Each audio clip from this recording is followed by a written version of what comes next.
I'm Jennifer Mills, 32 years old, and the owner of a moderately successful interior design firm in Boston.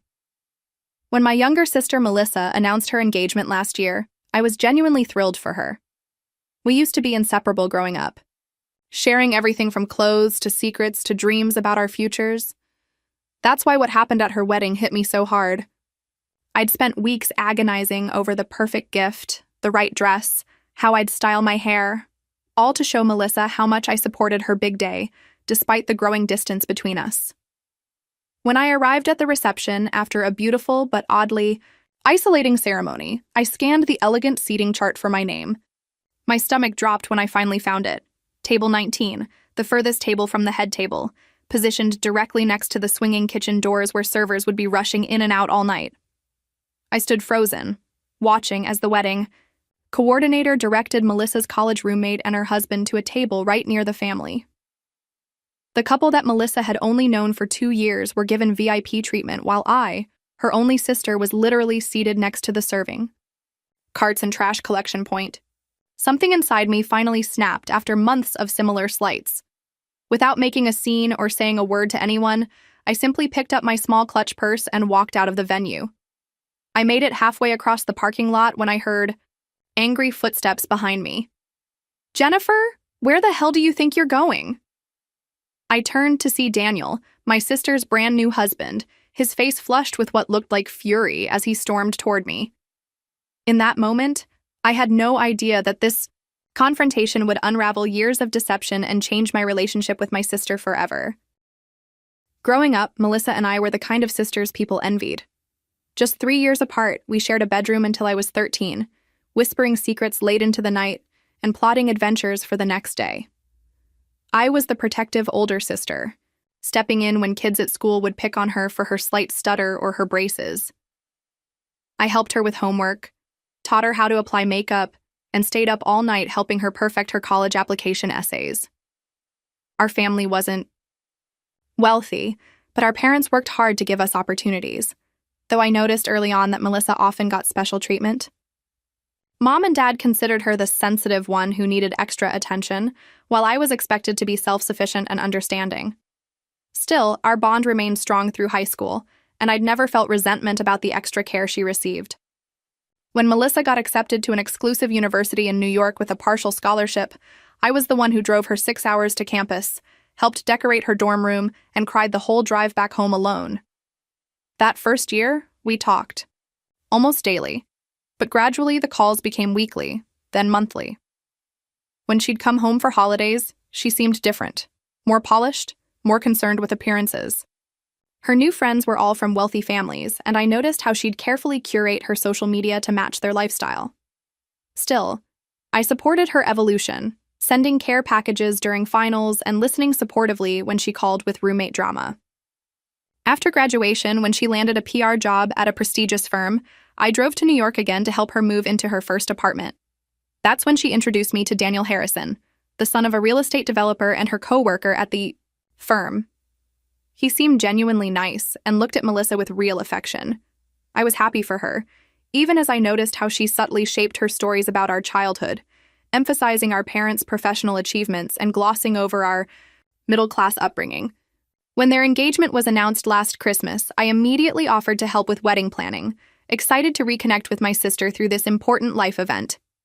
I didn't realize then that the growing gap between us was about to become an unbridgeable chasm, or that the wedding would reveal how completely she had rewritten me out of her carefully constructed new narrative. The signs started small, so small that I convinced myself I was imagining things. First came Melissa's engagement party, hosted by Daniel's parents at their country club. I offered to help with planning, but Melissa told me everything was handled by Daniel's mother. When I arrived, I discovered that everyone had custom cocktails named after them. Everyone except me. When I casually mentioned it, Melissa laughed and said, "Oh, I guess we forgot about the Jennifer drink."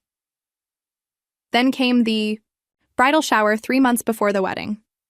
I'd assumed as her sister I'd be helping to organize it with her maid of honor, but instead received a formal invitation in the mail. When I arrived, Melissa's friends greeted me with polite confusion. "Oh, you're the sister. Melissa said you might be too busy with work to be involved." During the shower, when I tried to join the group games, the maid of honor asked if I wouldn't mind serving drinks instead, since I wasn't part of the wedding activities planning. I swallowed my hurt and did as asked, watching from the sidelines, as Melissa opened gifts and shared stories with friends who seemed to know her life better than I did. The bachelorette trip hit even harder. I found out about it after it happened, when photos appeared on Instagram showing Melissa and 8 friends in Miami. When I texted her asking why I wasn't invited, she responded, "It was last minute, and I knew you couldn't get time off work." But I later learned from her friend's social media that the trip had been planned for months. Every attempt I made to connect with her was met with postponed coffee dates and shortened phone calls. "Wedding planning is just so crazy right now," became her constant refrain. The dress fitting was perhaps the first time I couldn't ignore what was happening. When I arrived at the bridal boutique, excited to see my sister's dress and the bridesmaid options, Melissa took me aside. "Jen, I hope you understand, but I've decided on a different aesthetic for the bridal party," she said carefully. "Your body type would throw off the look I'm going for." I stood there stunned as she explained I'd still have a special role, handing out programs before the ceremony. That night, I called my mother in tears, only to be told, "Honey, it's her special day." Sometimes brides get a little self-centered. Just support her decisions. I tried to convince myself this was normal pre-wedding stress, that Melissa was just temporarily caught up in planning the perfect day. Then came the call where she asked if I could contribute $3,000 toward the flowers. "Since you're not paying for a bridesmaid dress," she explained, as though she'd done me a favor by excluding me from the bridal party. When I asked about having input on the floral design since I was contributing, she laughed. "Oh, Jen, you know your taste is a bit different. Let's leave it to the professionals." For the first time, I wondered if I was being too sensitive, or if there was something fundamentally wrong with our relationship. As the wedding approached, the pattern of exclusion became impossible to ignore. I made multiple attempts to reach out to Melissa, suggesting we have a sisters' night like we used to, just to reconnect before her big day. Each time, she had excuses, vendor meetings, work emergencies, plans with Daniel's family.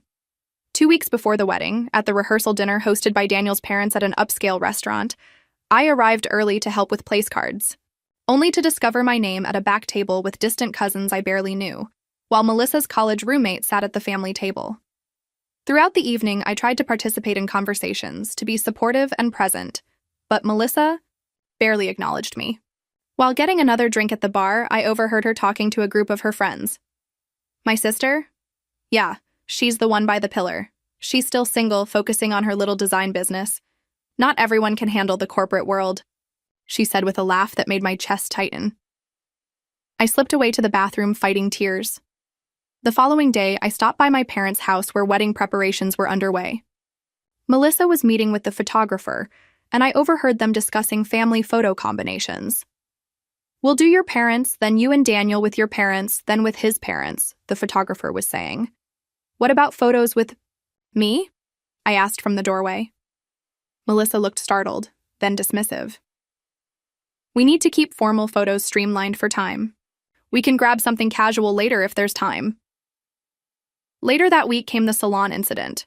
We were supposed to get our hair done together the day before the wedding, one of the few sister activities Melissa had agreed to. But when I arrived, she looked at my highlighted brown hair with a frown. "I was thinking, would you consider dyeing it darker? The highlights might look too casual in the family photos." When I explained that a sudden color change might not turn out well, she sighed. "It's just that everyone else will be so polished." That evening, my father called. He rarely intervened in our relationship, but he sounded concerned. "Jennifer, your mother says you've been difficult about the wedding plans. Can't you just go along with what Melissa wants? You know how she gets when she's upset." I wanted to explain how hurtful the past months had been, but the resigned tone in his voice told me he'd already taken her side, as usual.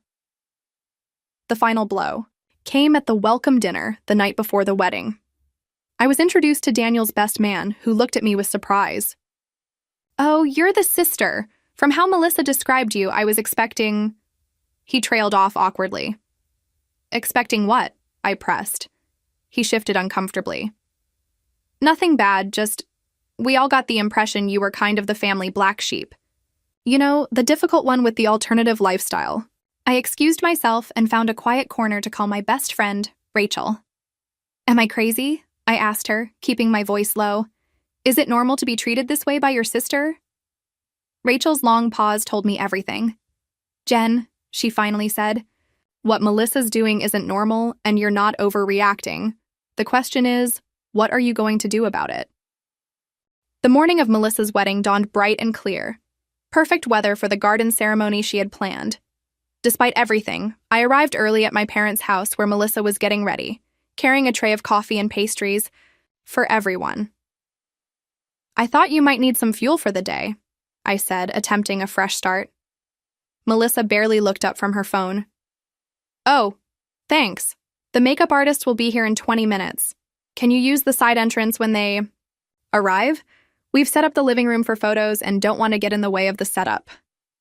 As family and bridesmaids filled the house, I found myself relegated to the kitchen, helping my aunt arrange snack platters rather than being part of the pre-wedding excitement. When I tried to peek into the living room where Melissa was having photos taken with my mother and her bridesmaids, the wedding coordinator stopped me. "Family photos are after the ceremony. This is just for the bridal party." I nodded and retreated, swallowing another small hurt. Before leaving for the venue, I placed my wedding gift, an envelope containing confirmation of the honeymoon upgrade I'd splurged on, adding a private beachfront dinner and couples massage to their Bali trip, on the designated gift table. It had cost me nearly $1,000, a significant amount given my business was just starting to be profitable, but I wanted to show Melissa that despite everything, I still cared deeply about her happiness. At the ceremony venue, an elegant garden behind a historic mansion, I was confused when the wedding coordinator directed me to sit in the 5th row, while the first 2 rows were reserved for immediate family and the bridal party. "But I'm her sister," I explained, confusion evident in my voice. The coordinator checked her list. "I have you seated with extended family. Immediate family is just parents and grandparents for this event."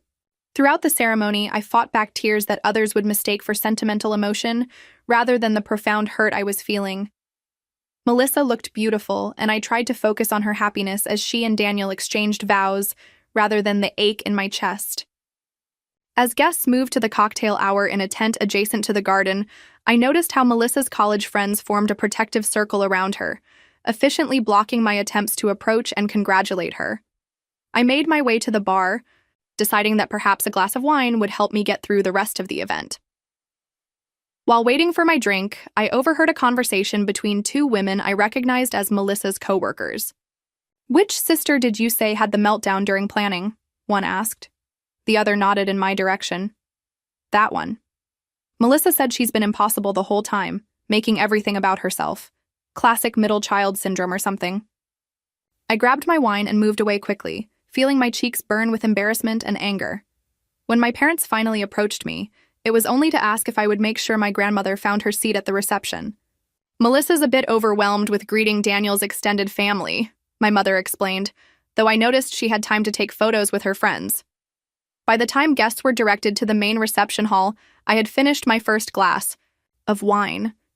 The first alcohol I'd allowed myself all day, having wanted to stay clear-headed to support Melissa. As I placed the empty glass on a passing server's tray, I promised myself I would continue to hold it together for the remainder of the evening. I had no idea that my resolve would be tested beyond its breaking point within the next 30 minutes. The reception was held in a stunning converted barn with crystal chandeliers and white roses cascading from ceiling installations. A string quartet played softly as guests filtered in, searching for their assigned tables. I approached the elegantly calligraphed seating chart, scanning for my name among the 100 or so guests. When I finally found Jennifer Mills at table 19, I had to double-check the table map to confirm my suspicion. Table 19 was the furthest from the head table, positioned directly beside the swinging kitchen doors where servers would be rushing in and out all evening. I stood frozen, watching as the guests around me found their assignments and moved happily to their tables. Most of Melissa's friends were seated at tables 1 through 5, closest to the head table where my sister Daniel and their parents would sit. Even Daniel's mother's tennis partners had better placement than I did. With a deep breath, I made my way to table 19, where I found myself seated with the company accountant's husband, a distant cousin of Daniel's who lived overseas, and 3 people who appeared to be last-minute additions to the guest list. None of them knew Melissa well. "How do you know the bride?" one woman asked me. When I responded, "I'm her sister," all 5 tablemates looked surprised. One even asked, "Her only sister?" As if unable to comprehend why I'd be seated so far away.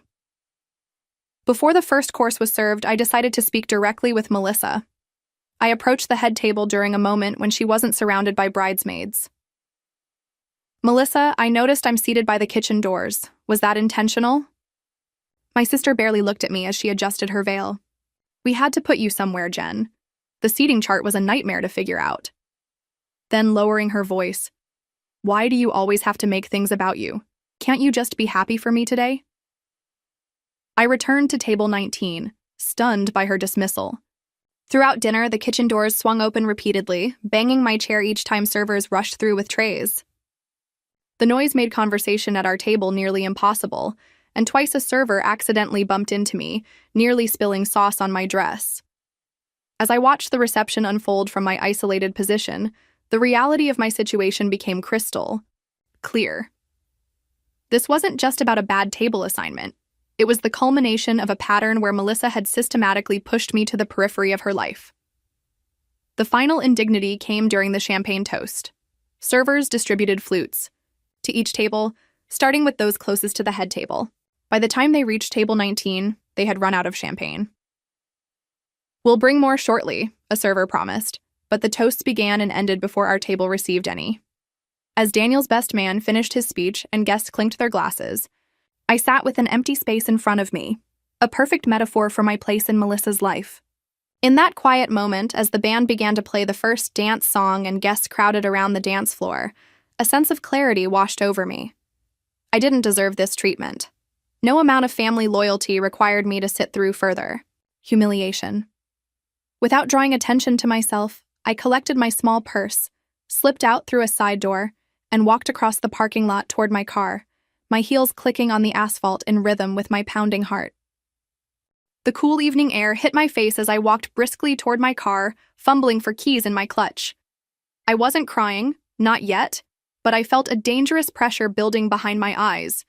I just needed to get to my hotel room before the dam broke. I had almost reached my car when I heard rapid footsteps behind me. "Jennifer, stop right there!" Daniel's voice rang out across the parking lot. I turned to find my sister's brand new husband storming toward me, his face flushed and his bow tie askew. His expression was thunderous, and my first thought was that Melissa had sent him to scold me for leaving. I braced myself for his anger, squaring my shoulders. "What are you doing?" he demanded when he reached me. "You can't just leave in the middle of our wedding." Something in me snapped. After months of swallowing my hurt, of making excuses for Melissa's behavior, of trying to be the bigger person, I couldn't take one more minute of being treated like I was wrong for having feelings. "Your wedding?" I replied, my voice surprisingly steady. "The one where I was seated next to the kitchen doors while people who barely know Melissa got VIP treatment? The wedding where I wasn't included in family photos? Where I was asked to enter through the staff entrance? That wedding?" Daniel's angry expression faltered, confusion crossing his features. "What are you talking about? You're her only sister." "Exactly," I exclaimed, the hurt finally breaking through my composure. "I'm her only sister, and she's treated me like an unwelcome acquaintance through this entire process. Tonight was just the final straw." Daniel's face shifted from confusion to something that looked oddly like realization. "Jennifer," he said. Slowly, "Melissa told me you requested to be seated away from family because you were uncomfortable with formal events. She said you specifically asked not to be in photos or the bridal party." I stared at him in shock. "What? That's completely untrue. Why would I want that?" Daniel ran a hand through his carefully styled hair. "She's been telling me for years that you two have a strained relationship because you resent her success. That you've tried to undermine her relationship with me multiple times." My mind reeled as Daniel continued, each revelation more stunning than the last. "She told me you tried to kiss me at the engagement party when you'd had too much to drink. That's why I've been so cold to you. I was trying to establish boundaries. That never happened, I stammered, horrified. We barely spoke at the engagement party. I left early because I wasn't feeling well. Daniel's expression darkened again, but this time his anger wasn't directed at me. I'm starting to see that. I actually came out here to apologize. When someone mentioned you'd left, I realized how you'd been treated today. I've been watching since the ceremony, and it didn't match what Melissa has told me about you causing scenes, or always needing to be the center of attention. I leaned against my car, feeling dizzy with the implications of what Daniel was saying. She's been lying about me? For how long? Since we started dating, Daniel admitted. Little comments at first about your jealousy, then bigger stories about your attempts to interfere with our relationship. When we got engaged, she said you called her crying about how she always gets everything, and that you threatened not to come to the wedding. I shook my head, pulling out my phone with trembling hands. I have our text thread. Look at my reaction when she told me about the engagement. I showed him the screen, displaying my excited, supportive messages, the offers to help with planning, the heart emojis, and genuine congratulations. Daniel's face fell as he scrolled through more recent messages, my polite requests to be involved, Melissa's increasingly distant and dismissive responses. I don't understand, he said finally. Why would she do this? I didn't have an answer, but as we stood there in the darkened parking lot, the pieces were falling into place. The systematic way Melissa had isolated me wasn't just wedding stress or thoughtlessness, it was deliberate.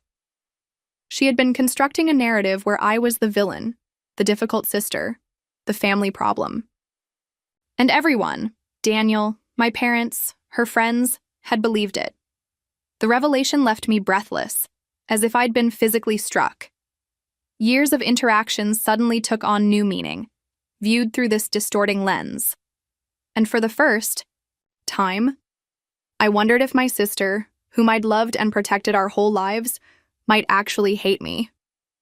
Back in my hotel room, I finally allowed the tears to come. They weren't delicate, photogenic tears, but ugly, gasping sobs that left my carefully applied makeup in ruins. I sat on the edge of the bed, still in my dusty rose dress, and tried to process everything Daniel had revealed. My phone lit up with a text from him. I won't tell Melissa about our conversation tonight. You deserve to confront her yourself. I'm sorry I believed her without ever asking you. I appreciated his message, but couldn't summon the energy to respond. Instead, I found myself scrolling through old photos, Melissa and me building sandcastles. At the beach, helping her practice for her school play, celebrating her college acceptance letter. Had she resented me even then? Had I somehow missed the signs that she was constructing this fictional rivalry? Around midnight, my phone rang. My parents. I almost didn't answer, but a lifetime of familial duty won out. Jennifer Ann Mills, my mother started without preamble. How could you leave your sister's wedding without saying goodbye? She's devastated. I closed my eyes, gathering strength. Mom, Melissa seated me by the kitchen doors with people who don't even know her. I wasn't included in family photos. The entire day, I was treated like an unwelcome stranger. Don't be so dramatic, my father interjected. You know how sensitive your sister is. Now she thinks you left because you're jealous of her happiness. Something inside me hardened. That's exactly what she wants you to think. Has it occurred to either of you that Melissa might not be the victim here? That for years she's been manipulating all of us, making me out to be the villain in her story? My mother gasped. Jennifer, how can you say such things about your sister? Because they're true, I replied steadily. And if you took even a moment to consider how she's treated me throughout this entire wedding process, you might see it too. Why is it that my feelings never matter in this family? Why am I always expected to accommodate Melissa's sensitivities while mine are dismissed? The silence that followed told me my words had hit home, even if they wouldn't admit it. We'll discuss this when everyone's calmer, my father finally said. Good night, Jennifer. After they hung up, I felt oddly lighter. For the first time, I had directly challenged the family dynamic that had shaped our relationships for decades. The next morning, I woke to a text from Daniel. "Can we meet for coffee? There's more I think you should know." Despite my reservations about getting between a newly married couple, I agreed. At a small cafe far from the wedding venue, Daniel looked haggard but determined. "I couldn't sleep last night," he admitted. "I kept thinking about all the things Melissa has told me about you and how none of it matches what I've observed firsthand." Over the next hour, Daniel shared more examples of Melissa's fabrications. She told him I refused to help with wedding planning because I was bitter about being single, that I'd criticized her engagement ring behind her back, that I'd told family friends she was marrying for money. With each revelation, the sister I thought I knew faded further away, replaced by someone calculating and deeply insecure. "I don't know what to do," Daniel said finally. "I just married her yesterday, but I feel like I don't even know who she is." I felt a surge of empathy for him. "You married the person you thought she was. That's not your fault." He looked at me gratefully. "I owe you an apology for believing the worst without ever giving you a chance." "We both trusted Melissa," I said simply. As I drove home later that day, my mind churned with conflicting emotions. Part of me wanted to cut ties completely, to protect myself from further manipulation and hurt. Another part remembered the little sister who'd once looked up to me, who'd needed my protection. Could I abandon her, knowing that whatever drove her to behave this way came from a place of pain? But the strongest feeling was a new determination. I would no longer enable the dynamics that had allowed this situation. Whether I maintained a relationship with Melissa or not, it would be on new terms, with honesty and mutual respect, or not at all. Melissa and Daniel returned from their honeymoon 2 weeks later. During their absence, I'd started therapy, seeking to understand my role in our dysfunctional family system and to develop healthier boundaries. When Melissa texted a group of friends and family with honeymoon photos, acting as if nothing had happened at the wedding, I made my decision. I texted her directly. "We need to talk about what happened at the wedding. When can we meet?" Her response was predictably evasive. "I'm swamped unpacking and getting thank you notes written, maybe in a few weeks." I refused to let her push this conversation off indefinitely. "This is important, Melissa. I'll come to you this weekend, Saturday at 2. After several attempts to reschedule, she finally agreed. That Saturday, I arrived at her and Daniel's upscale apartment with a folder of printed text messages, emails, and photos, evidence to counter the narrative I knew she would try to spin. Daniel had agreed to be out for the afternoon. When Melissa opened the door, her smile was strained. "Jen, I've been so busy with post-wedding chaos. Do you want some wine?" Her attempt at casual sisterly connection felt hollow after everything I'd learned. "No thanks," I replied, setting my folder on her coffee table. "I'm here to talk about the stories you've been telling about me." Her expression flickered momentarily before settling into innocent confusion. "What are you talking about?" I opened the folder. "I know what you told Daniel about me trying to kiss him at the engagement party. I know you told him I threatened not to attend your wedding out of jealousy. I know you told your friends I've been difficult and attention-seeking throughout the wedding planning." Melissa's face hardened, her pretense of confusion dropping instantly. "He had no right to tell you any of that." "Actually, he had every right," I countered. "You've been systematically lying about me for years, Melissa. You've painted me as jealous, unstable, and malicious, not just to Daniel, but to everyone in your life. I want to understand why." Melissa's eyes flashed with anger. "You want to know why?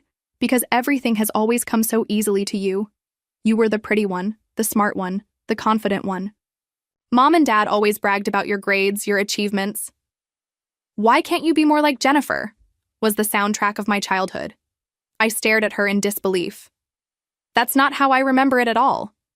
Mom and Dad constantly coddled you, made excuses for you, gave you special treatment."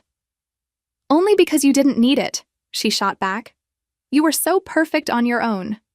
Do you have any idea what it's like growing up in the shadow of someone who seems to effortlessly succeed at everything?" I shook my head, trying to reconcile her perception with my own memories.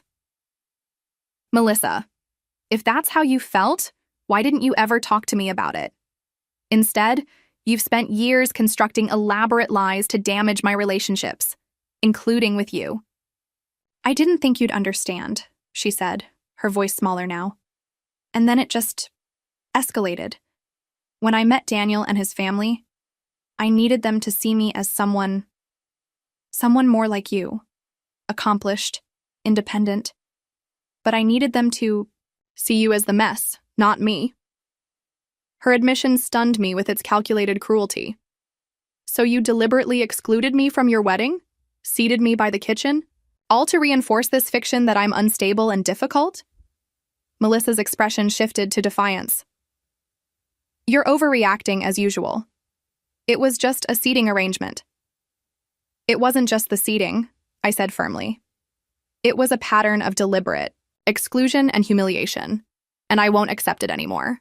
I laid out my boundaries clearly. I would no longer tolerate lies about me. I would not participate in family events where I was treated as less than, and our relationship could only continue if she agreed to joint therapy to address the patterns between us. You're being ridiculous, she scoffed. I'm not going to therapy just because you got your feelings hurt over a seating chart. I stood up, gathering my folder. Then we don't have anything more to discuss. As I moved toward the door, Melissa called out, her voice suddenly panicked. So that's it? You're abandoning me because I wanted one day to be about me instead of you? This is exactly why I needed to keep you at a distance during the wedding, because you always make everything about yourself. I turned back, seeing the desperate attempt to recast herself as the victim. No, Melissa, I'm not abandoning you. I'm refusing to participate in a relationship built on lies. If you ever want an honest relationship with me, I'll be ready. But I won't be your scapegoat anymore. Her final accusation followed me out the door. I bet you're trying to turn Daniel against me too. Is that what this is about? You've always been jealous that I found someone before you did. I didn't respond, closing the door quietly behind me. In the elevator down to the lobby, I felt a profound shift within me. Not the satisfaction of winning an argument, but the quiet strength of finally standing in my truth and refusing to accept treatment that diminished my worth. The 6 months following Melissa's wedding became a period of profound personal growth for me. I continued with therapy, unpacking not just the recent wedding drama, but the long-established family dynamics that had set the stage for it. My therapist helped me see how I'd internalized the role of accommodator, always adjusting my needs and feelings to maintain family peace. With her guidance, I began establishing healthier boundaries with everyone in my life, not just my family. My relationship with Daniel evolved in unexpected ways. Though I was careful not to interfere with his marriage, we developed a friendship based on mutual respect and understanding. He shared that he and Melissa had started couples counseling after he confronted her about the lies, though he admitted the progress was slow and difficult. She still doesn't fully understand why her behavior was wrong, he confided during one of our occasional coffee meetings, but she's trying, in her way. My parents' reaction surprised me the most. After our heated phone call the night of the Fury wedding, I expected them to close ranks around Melissa as they always had. Instead, my father called me 2 weeks later. Your mother and I have been talking, he said, his voice uncharacteristically hesitant. We may have overlooked some things over the years. It wasn't a full acknowledgement of the unequal treatment, but it was a start. When I visited them for dinner a month after the wedding, I noticed subtle changes. My mother didn't automatically dismiss my opinions. My father asked about my business with genuine interest. When Melissa's name came up and my mother began to make excuses for her absence, my father gently interrupted. Let's just enjoy dinner with Jennifer tonight, he said. The first family gathering after the confrontation was Thanksgiving. Melissa and Daniel arrived late, and I could feel her tension when she saw me already comfortably settled in the living room. Throughout dinner, she made several attempts to fall into our old patterns, subtly undermining my comments, making inside jokes with our parents that excluded me, dropping hints about my single status. Instead of retreating or snapping back, I remained calmly engaged with everyone else while simply not reacting to her provocations. After dinner, when Melissa made a show of needing help in the kitchen, deliberately asking everyone but me, I simply joined in anyway. I'm happy to dry the dishes, I said pleasantly, ignoring her obvious annoyance. By dessert, her tactics had lost their power, and I could see confusion in her eyes. This new dynamic wasn't part of her script.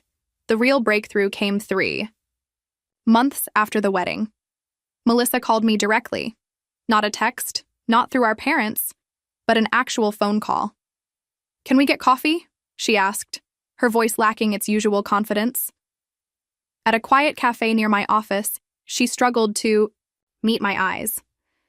"I've been seeing someone, a therapist," she admitted. "Daniel insisted, but it's been helpful." She paused, fidgeting with her napkin. "She suggested I might have some issues with competition and comparison, especially with you." It wasn't quite an apology, but it was more self-awareness than I'd ever heard from her. "I'm glad you're getting help," I said sincerely. "I am too." As winter turned to spring, our relationship began a cautious reconstruction. The old closeness hadn't returned, and might never fully return, but something new was taking its place. A relationship between adult sisters who were learning to see each other clearly, without the distortions of childhood roles and unexamined jealousies.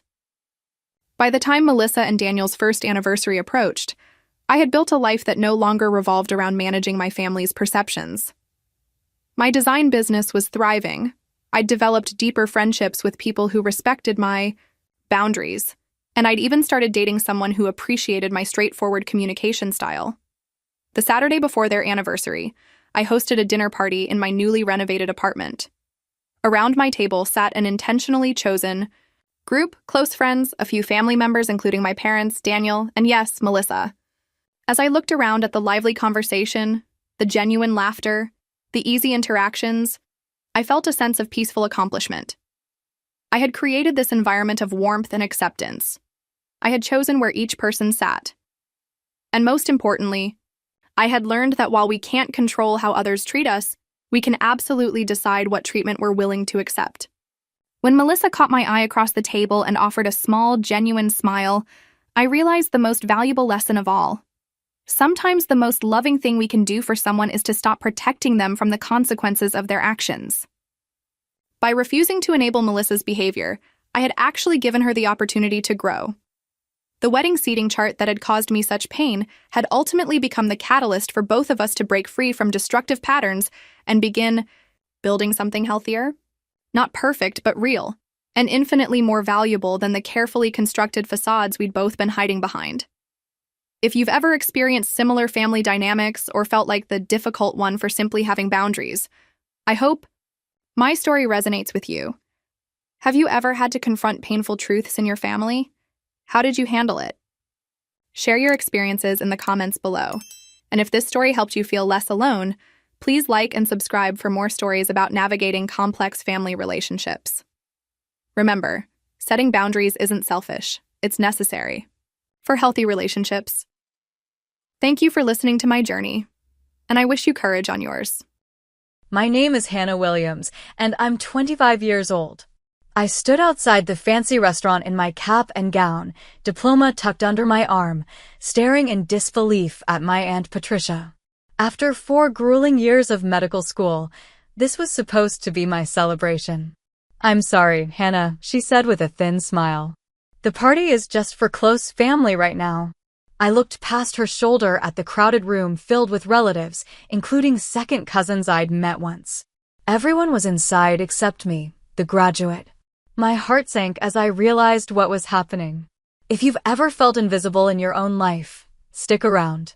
Before I continue my story, let me know where you're watching from in the comments, hit that like button, and subscribe to join our community of survivors who turned pain into power. Growing up as Janet Williams' daughter meant learning about sacrifice early on. My mom was everything to me, provider, protector, and my biggest cheerleader. After my father walked out when I was 3, she worked 3 jobs to keep a roof over our heads.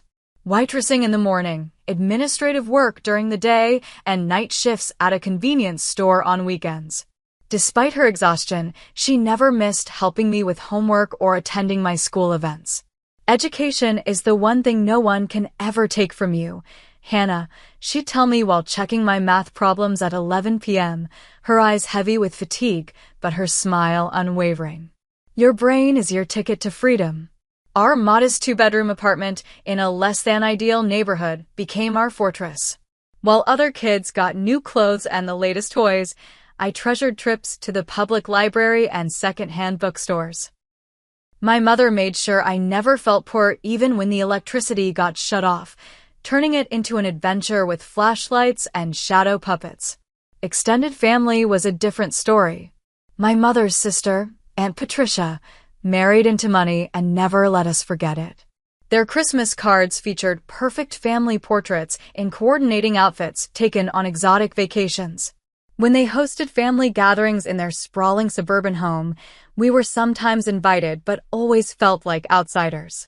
My cousins Emma, Jake, and Tyler had everything I didn't: private school educations, summer camps, and parents who attended every soccer game and dance recital. Why doesn't Aunt Patricia like us?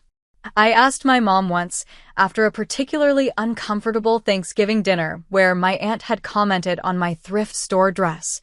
Mom just squeezed my hand. Some people measure worth by what you have, not who you are. That's their loss. Despite the strained family dynamics, I excelled in school. Education became my refuge, a place where effort equaled results. By high school, I was taking all AP classes while working part-time at a local pharmacy. The pharmacist there, Dr. Santiago, became a mentor who first planted the seed of medical school in my mind. "You have a natural talent for remembering medication interactions," he told me. "And more importantly, you care about the people behind the prescriptions. That's what makes a good doctor." The dream of becoming a physician seemed impossible given our financial situation, but my mother wouldn't hear of limitations. She helped me research scholarships, attended college fairs, and spent hours helping me perfect my application essays. When acceptance letters arrived from several universities, including an offer with a partial scholarship from State University, we danced around our tiny kitchen. "You're going to be Dr. Williams someday," Mom said, tears in her eyes. I always knew it. College was a balancing act of academics, work-study jobs, and student loans. I lived off campus with 3 roommates to save money, ate ramen more often than not, and learned to function on minimal sleep. But I thrived academically, making the dean's list every semester and securing research positions that strengthened my medical school applications. Then, during my senior year, came the diagnosis that changed everything. Mom's persistent cough and fatigue weren't just from overwork, it was stage 4 lung cancer. Suddenly, I was splitting time between classes and the oncology ward, taking notes during chemotherapy sessions the way Mom had once reviewed my homework. "Don't you dare pause your applications," she insisted from her hospital bed. My daughter is going to be a doctor. I was accepted to medical school with a scholarship, but Mom's condition deteriorated rapidly. 6 months after her diagnosis, I held her hand as she took her final breath. The woman who had given everything to ensure my success wouldn't see me achieve it. Grief nearly derailed me. I considered deferring my admission, but my mother's voice in my head wouldn't allow it. Instead, I channeled my pain into purpose, approaching medical school with a determination bordering on obsession. My mother's insurance policy covered her funeral and left just enough for me to put a small down payment on a studio apartment near campus. The next 4 years were a blur of anatomy labs, clinical rotations, board exams, and barely suppressed grief. My extended family largely disappeared from my life after Mom's funeral. Aunt Patricia sent a generic sympathy card with a $50 check that bounced when I tried to deposit it. My cousins occasionally texted on holidays, but our connection had atrophied. I made a few close friends in my program, particularly my study partner Megan, who became the sister I never had. But mostly, I poured myself into becoming the doctor my mother had envisioned. In my final year, I was awarded the Preston Memorial Scholarship for emerging physicians dedicated to underserved communities, which covered my remaining tuition and provided a stipend. When graduation approached, I sent announcements to my extended family more out of obligation than expectation. To my surprise, Aunt Patricia called. "We're so proud of you, Hannah," she said, her voice dripping with an enthusiasm I'd never heard directed at me before. "The family wants to throw you a proper graduation party. You're the first doctor in the family." I was suspicious, but hopeful. Perhaps my achievement had finally earned their respect. Maybe, just maybe, my mother's sister was reaching out to maintain a connection that would have mattered to Mom. "That sounds wonderful," I replied cautiously. "Leave everything to me," Aunt Patricia assured me. "Just focus on your graduation ceremony. This will be a celebration worthy of Dr. Williams." For the first time in years, I allowed myself to feel excited about family. Perhaps this was a turning point, a chance to heal old wounds and create new connections. I even splurged on a new dress to wear under my graduation gown, wanting to look my best for this new chapter. The actual graduation ceremony earlier that day had been bittersweet. Sitting among my peers in the university auditorium, I felt my mother's absence like a physical pain. When Hannah Janet Williams was called, I walked across the stage to accept my diploma, scanning the audience out of habit though I knew no family was there.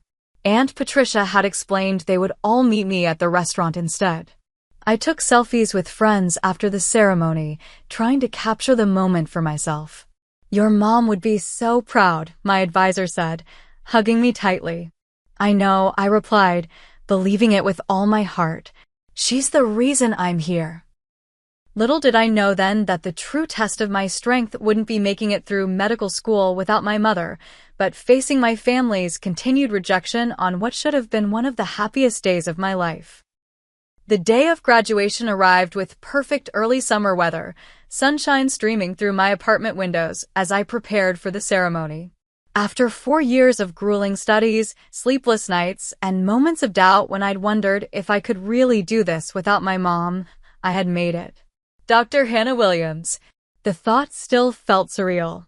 I spent extra time getting ready that morning, knowing that this was a day my mother had dreamed about. My dress was a splurge, a knee-length navy blue number with subtle lace detailing that I'd saved for weeks to afford. Professional but still special. I curled my hair and applied makeup carefully, wanting to look polished in the photos that would commemorate this milestone.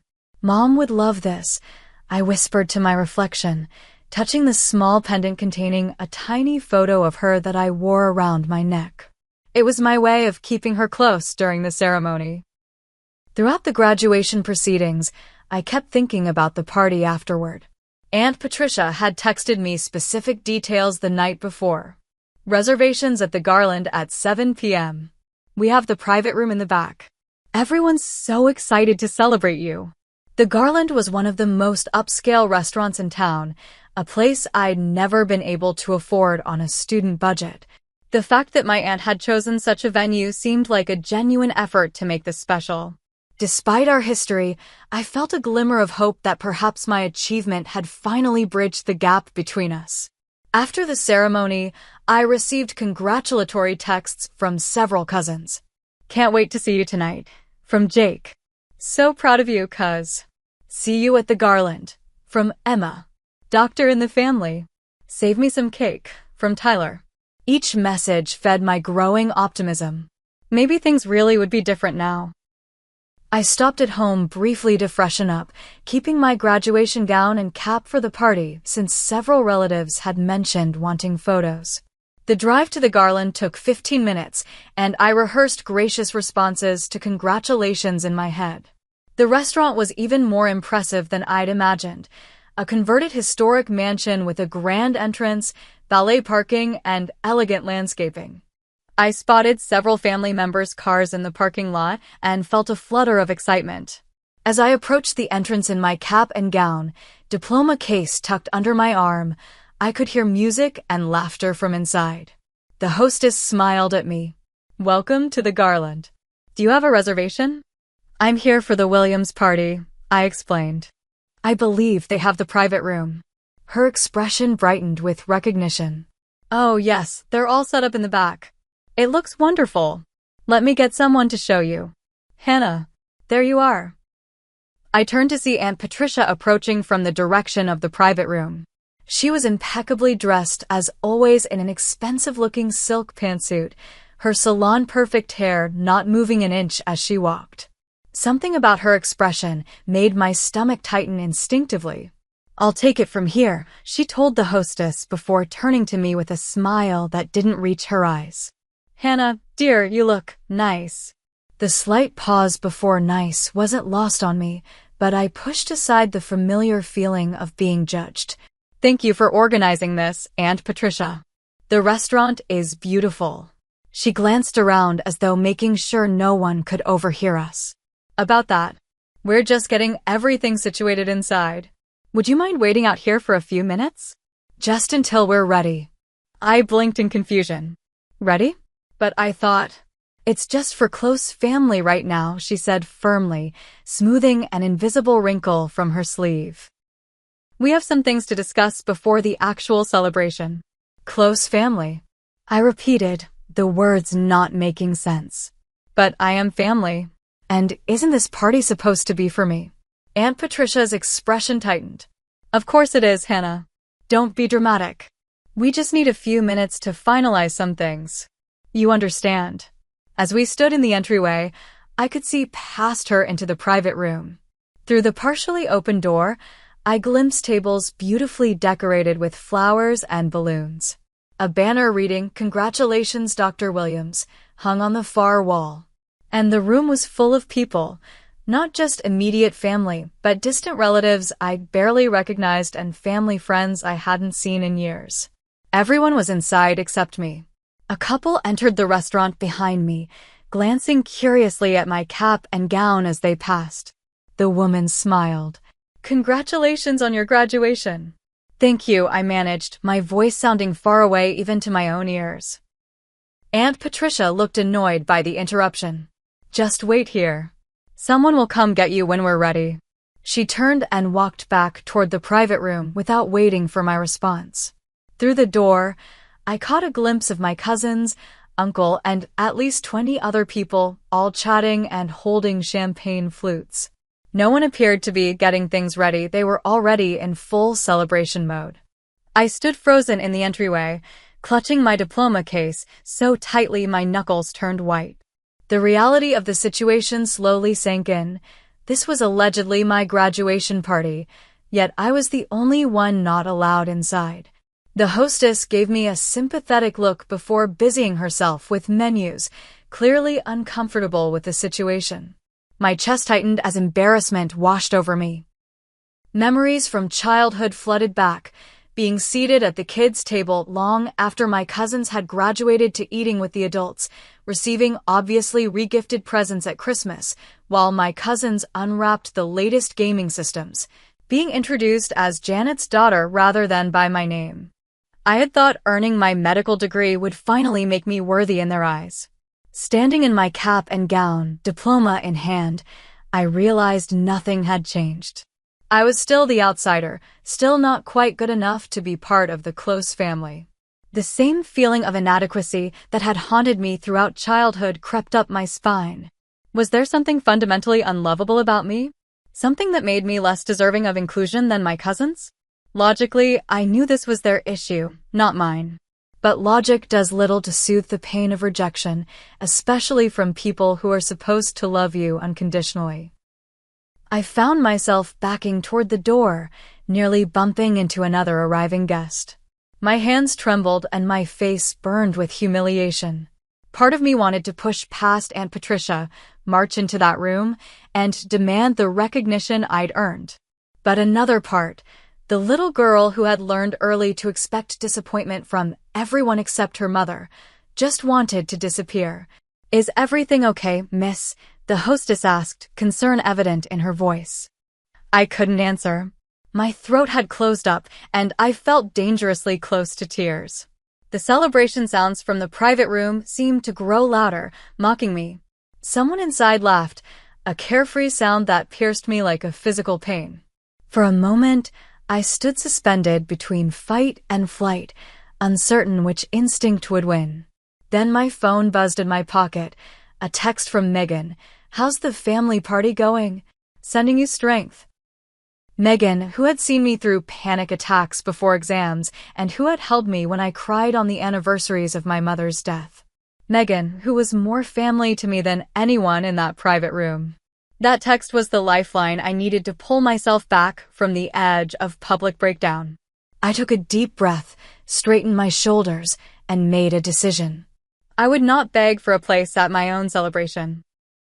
20 minutes passed as I stood awkwardly in the restaurant's lobby area.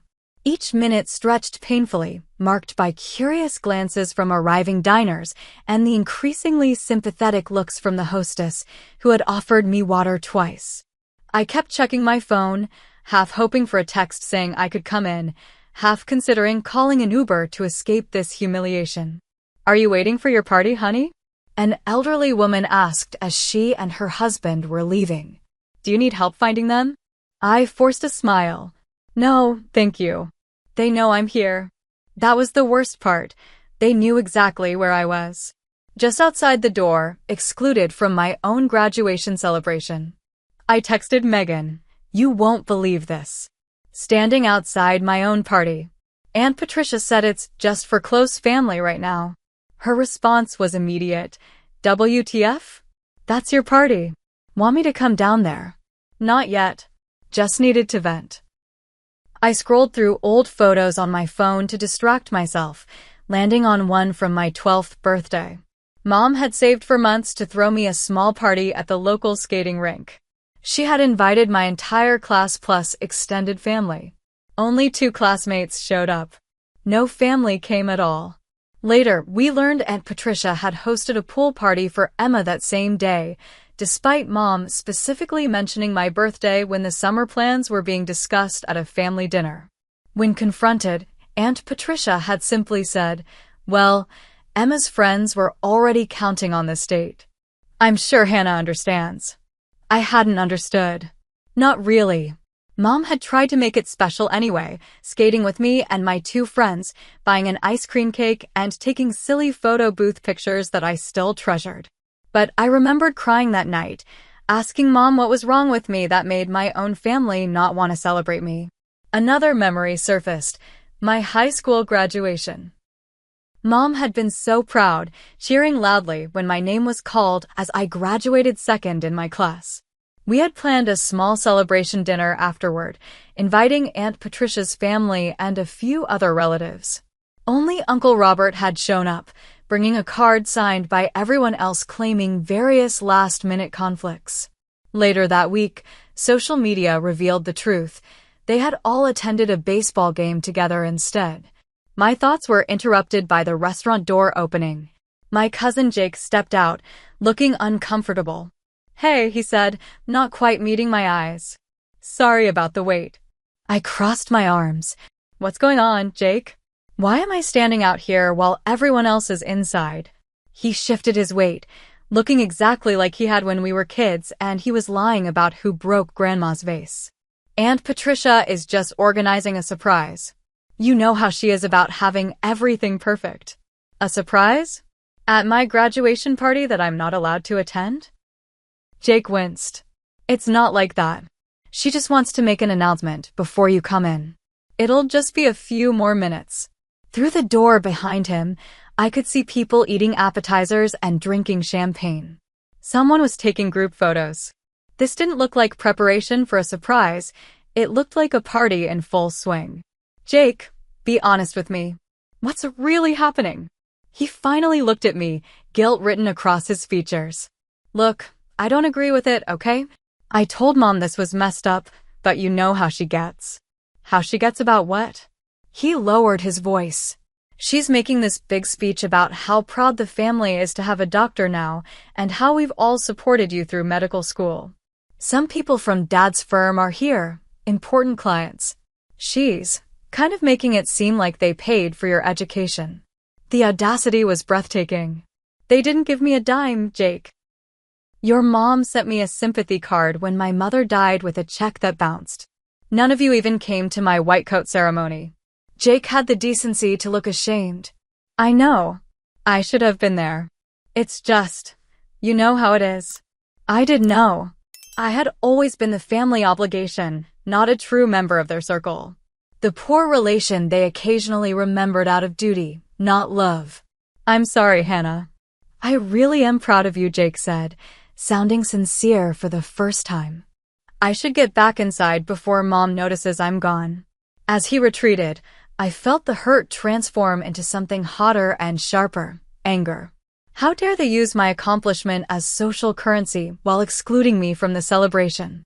How dare Aunt Patricia pretend she had anything to do with my success?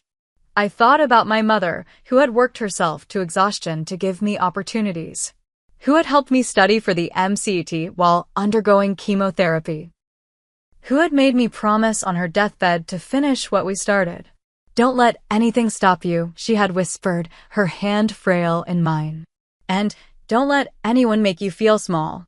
You're meant for big things, Hannah. Standing outside that restaurant in my cap and gown, I felt her absence like a physical ache. Mom would never have allowed this treatment. She would have marched into that room and demanded respect for her daughter. But Mom wasn't here. It was just me, and I had a choice to make. My phone buzzed again with a text from Megan. What's the address? I'm coming.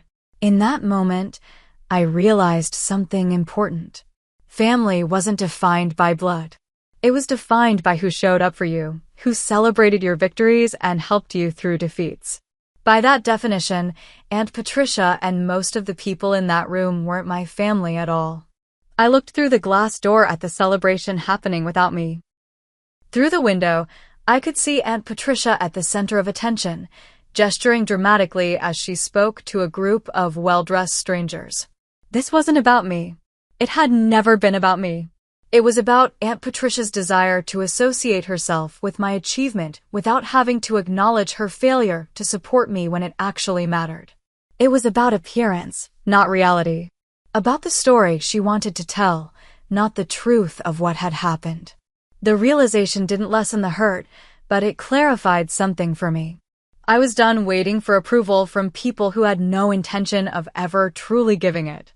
I was done making myself small to fit into spaces where I wasn't genuinely wanted. I was my mother's daughter, and it was time I stood up for myself the way she always had for me. After nearly 40 minutes of standing in the lobby, I had become part of the restaurant's decor. The hostess had stopped asking if I needed anything, and new arrivals no longer gave me curious glances. I was just the woman in graduation regalia, eternally waiting. Through the partially open door to the private room, I could see the celebration continuing without me. A waiter passed by carrying a tray of elegant desserts, little chocolate things topped with what looked like edible gold. Mom would have found that ridiculous. Food you wear, not eat, she would have joked. I shifted position to get a better view and froze when I saw Aunt Patricia standing at the head of the main table, champagne glass raised. The room quieted as she began to speak, her voice carrying clearly to where I stood. As I was saying, our family has always valued education above all else, she proclaimed. When my dear sister Janet passed, Robert and I promised we would ensure Hannah completed her journey to becoming a doctor. It wasn't easy, but family takes care of family. The blatant lie knocked the air from my lungs. Not only had they provided no support, but Aunt Patricia had actively discouraged me from wasting money on more school after Mom died, suggesting I should get a real job instead of pursuing medicine. And now, she continued, we're so proud to celebrate Dr. Hannah Williams, the first physician in our family. Though she's running fashionably late today, light laughter rippled through the room. We couldn't be prouder of her accomplishment and our part in it. I must have made some sound because the hostess glanced over with concern. Inside the room, someone had placed a large portrait of me in my white coat on an easel. It was my official medical school photo, which I had included in the graduation announcements I'd sent out. Next to it was a smaller framed photo of my mother, the same one I kept on my nightstand. The sight of Mom's image being used in this charade was the final straw. As I watched, a waiter approached my aunt and whispered something. Her eyes darted toward the door, toward me, and her expression tightened. She nodded and continued her speech as if nothing had happened. Moments later, the waiter slipped out to the lobby and approached me cautiously. "Excuse me, Miss Williams? I believe you're the guest of honor." I nodded beyond words. Your aunt asked me to check if you were still waiting. He seemed uncomfortable. She said to tell you they're almost ready for you. Almost ready. After 45 minutes. At my own graduation party. How many people are in there? I asked. He glanced back at the room. About 50, I think. It's quite a turnout. 50 people celebrating an achievement they had nothing to do with, while the actual graduate stood outside like an unwanted delivery. I thought about my options. I could continue waiting, eventually be allowed in, and pretend none of this had happened. I could make a scene, barge in, and call out Aunt Patricia's lies. I could leave quietly and let them continue their farce without me. What would serve my dignity best? What would honor my mother's memory and the values she had instilled in me? Mom had always emphasized taking the high road, but she had also taught me that self-respect was non-negotiable. Never beg for a seat at a table where you're not valued, she had told me once. Build your own table instead. As I stood there deliberating, I saw through the door as a waiter brought out a large cake decorated with "Congratulations, Dr. Williams" in elegant script. Aunt Patricia was positioning herself next to it, clearly planning to be in all the photos. My cousin Emma was adjusting the "Congratulations Graduate" banner, making sure it would be visible in pictures. They were creating a narrative that erased my struggle, my mother's sacrifice, and their own absence during the hardest years of my life. They were rewriting history to cast themselves as the supportive, generous family they had never actually been. The realization hit me with stunning clarity. Nothing I could say or do would change who they fundamentally were. No achievement of mine would ever be enough to make them truly accept me. I could become Surgeon General, and Aunt Patricia would still find a way to make me wait outside my own celebration while she took credit for my success. I looked down at my graduation gown, the academic regalia I had worked so hard to earn the right to wear. The blue and gold colors of my university, the honor cords signifying graduating with distinction. This was mine, my accomplishment, my moment.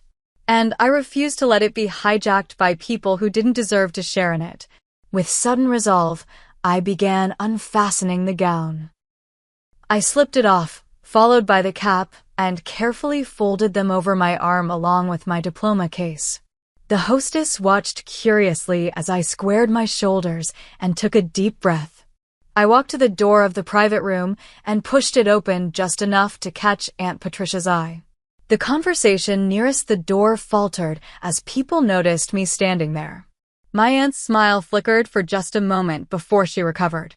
There she is," she exclaimed, though not quite loud enough to interrupt the conversations happening farther back in the room. "We're almost ready for your grand entrance, dear." I met her gaze steadily. "No need, Aunt Patricia. I can see you're all having a wonderful time celebrating something, but since this is clearly not actually about me, I'll leave you to it." Her smile hardened. "Don't be ridiculous, Hannah. Of course this is about you. We're all here to celebrate you." "Really?" "Because I've been standing outside for nearly an hour while you told everyone how you supported me through medical school. Which is interesting, since I haven't seen you since Mom's funeral 4 years ago." A few nearby conversations stopped as people tuned into our exchange. Aunt Patricia's eyes darted around nervously. "This isn't the time or place for dramatics," she hissed. "We can discuss any misunderstandings later." I shook my head. "There's no misunderstanding. You wanted the social capital of having a doctor in the family without having to actually support me becoming one. You wanted the party without the person." Message received, loud and clear. I held up my folded gown and cap. "I'll take these and my actual achievements elsewhere. Guess I'll celebrate with people who were actually there for me during the journey." The shocked silence that followed was deeply satisfying. For once, Aunt Patricia seemed at a loss for words. My cousin Jake half rose from his seat, looking conflicted, while Emma and Tyler stared open-mouthed. "Hannah, wait," Uncle Robert started, but I was already turning away. As I walked out of the restaurant, I felt a curious mixture of emotions, hurt and anger, yes, but also a surprising lightness. For the first time in my life, I had stood up to the family dynamics that had made me feel inadequate for as long as I could remember. I had refused to accept scraps of attention when I deserved a full place at the table.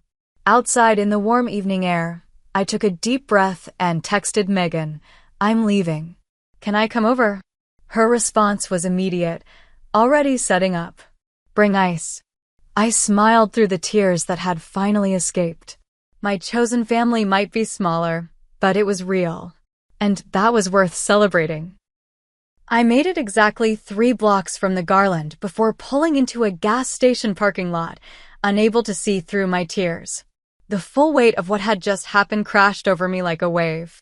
I sat behind the wheel, clutching my carefully folded graduation gown, and sobbed, deep, body-shaking sobs that came from a place of accumulated grief.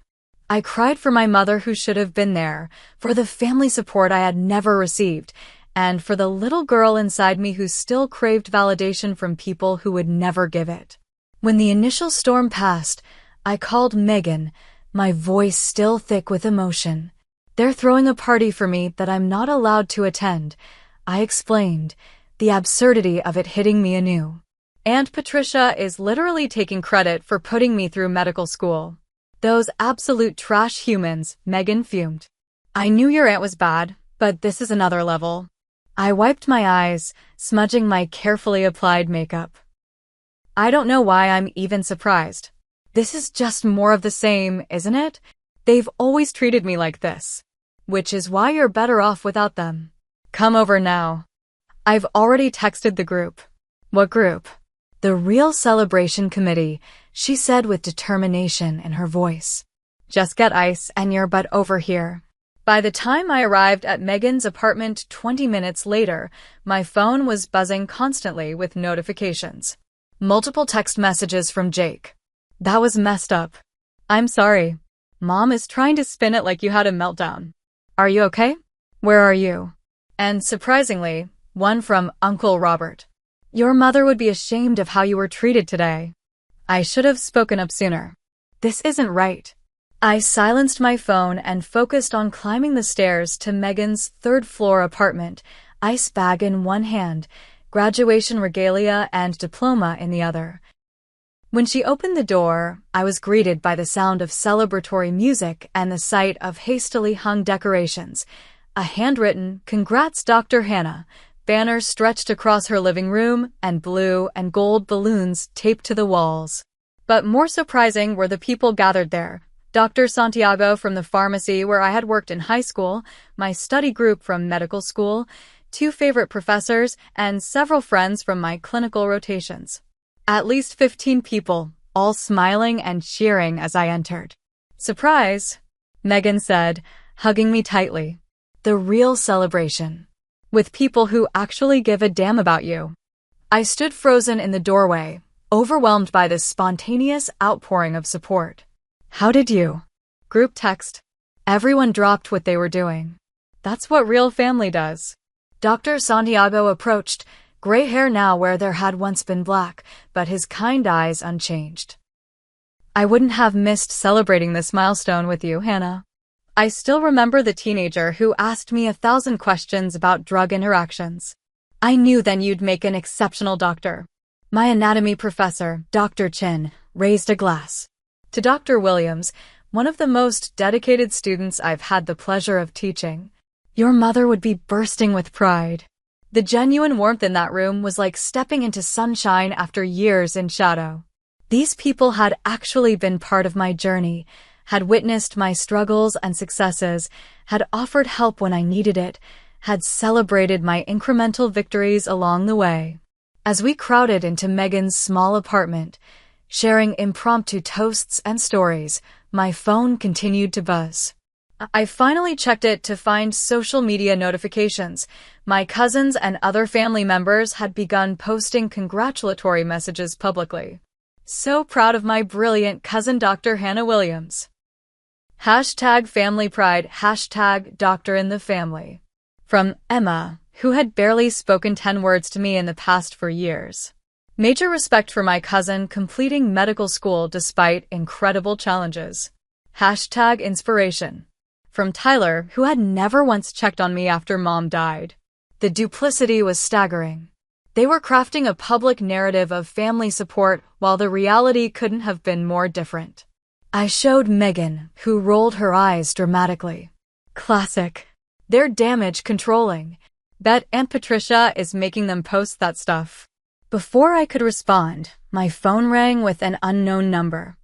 I almost declined it, but something made me answer. "Is this Hannah Williams?" a woman's voice asked. "Yes, this is she.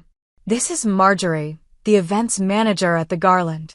I wanted to personally apologize for what happened this evening. Your situation was brought to my attention by several of our staff who were very concerned." I stepped into Megan's bedroom for privacy. "Oh, thank you, but it wasn't the restaurant's fault. Nevertheless, what happened was unacceptable. I've worked here for 15 years, and I've never seen anything quite like it." She paused. "I should tell you that shortly after you left, quite a scene developed. Several people walked out, including an older gentleman who I believe was your uncle." My heart skipped. "Uncle Robert left?" "Yes, and he was quite vocal about his disapproval. 2 younger men followed him. They appeared to be around your age." "Jake and Tyler?" "That was unexpected. The party broke up rather quickly after that," Marjorie continued. "Your aunt tried to continue as if nothing had happened, but it was awkward, to say the least. A small, petty part of me was gratified to hear that my departure had disrupted their carefully orchestrated event. But mostly, I was shocked that Uncle Robert and my cousins had actually taken a stand. I appreciate you letting me know," I told her. "There's one more thing," she added.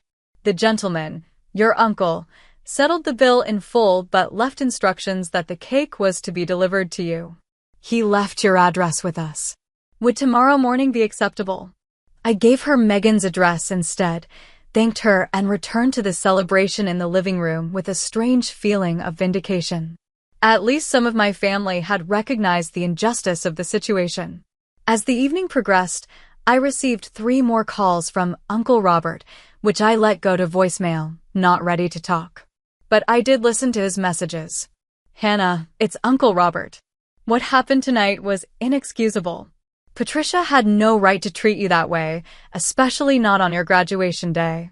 I should have put a stop to it immediately. Please call me back when you can. It's me again. I've left the party. So have Jake and Tyler. We're at the diner on Main if you want to join us. No pressure, but the door is open. Just checking if you're okay. I understand if you don't want to talk right now. Just know that I'm truly sorry, and I'd like to make it right if you'll give me the chance." I showed the messages to Megan, who had been my rock through every medical school crisis. "What do you think?" I asked her. "Should I call him back?" She considered it seriously. "He's making an effort. That's more than can be said for the rest of them. Maybe hear him out, but set boundaries. You don't owe anyone automatic forgiveness." I nodded, feeling a new sense of empowerment. For too long, I had accepted whatever scraps of family connection were thrown my way. But standing up for myself at the restaurant had shifted something fundamental. I deserved better, and for the first time, I truly believed it. My phone chimed with a text from Jake. I messed up big time. Should have stood up for you right away. Left with Dad and Tyler. Can we talk tomorrow? The celebration around me continued, genuine, warm, and supportive. These people had shown up for me when it counted. They were celebrating my achievement, not using it for their own social capital. This was what family was supposed to feel like. Dr. Santiago raised his glass again. I propose another toast, not just to Hannah's achievement, but to her character. Janet raised a daughter with integrity, persistence, and compassion. Those qualities will make you an exceptional physician. As everyone clinked glasses, my anatomy lab partner Marcus called out, speech from the doctor. Surrounded by people who actually cared about me, I found my voice. I couldn't have done this without all of you. Medical school is impossible to get through alone, and each of you helped me in ways you might not even realize. My voice caught. My mom used to say that family isn't just about blood, it's about who shows up. All of you showed up, not just today, but throughout this journey. I raised my glass, feeling a bittersweet mixture of grief and gratitude. To my mom, who started me on this path. And to all of you, my chosen family, who helped me finish it. As cheers erupted, I felt my phone buzz again with another text. This one from an unexpected source, Aunt Patricia. Your behavior tonight was embarrassing and childish. After all we've done for you, this is how you repay us? You've always had a flair for drama, just like your mother. I showed it to Megan, who gasped in outrage. But instead of the hurt I might have felt before, I found myself laughing. The message was so transparently manipulative, so clearly designed to make me question my own reality, that it had lost its power. What are you going to do? Megan asked. I deleted the message without responding and put my phone away. I'm going to celebrate becoming a doctor with people who are actually happy for me. The rest can wait until tomorrow. For the first time in years, I felt truly free, not of grief for my mother, which would always be part of me, but of the desperate need for approval from people who would never freely give it. I had built my own table, just as Mom had advised, and it was filled with people who genuinely cared. That night, surrounded by genuine support and celebration, I finally understood that I hadn't lost family when my mother died. I had simply needed to recognize the family I already had. The morning after graduation dawned bright and clear, both outside and within me. I woke on Megan's couch to the smell of coffee and the gentle clattering of breakfast preparation.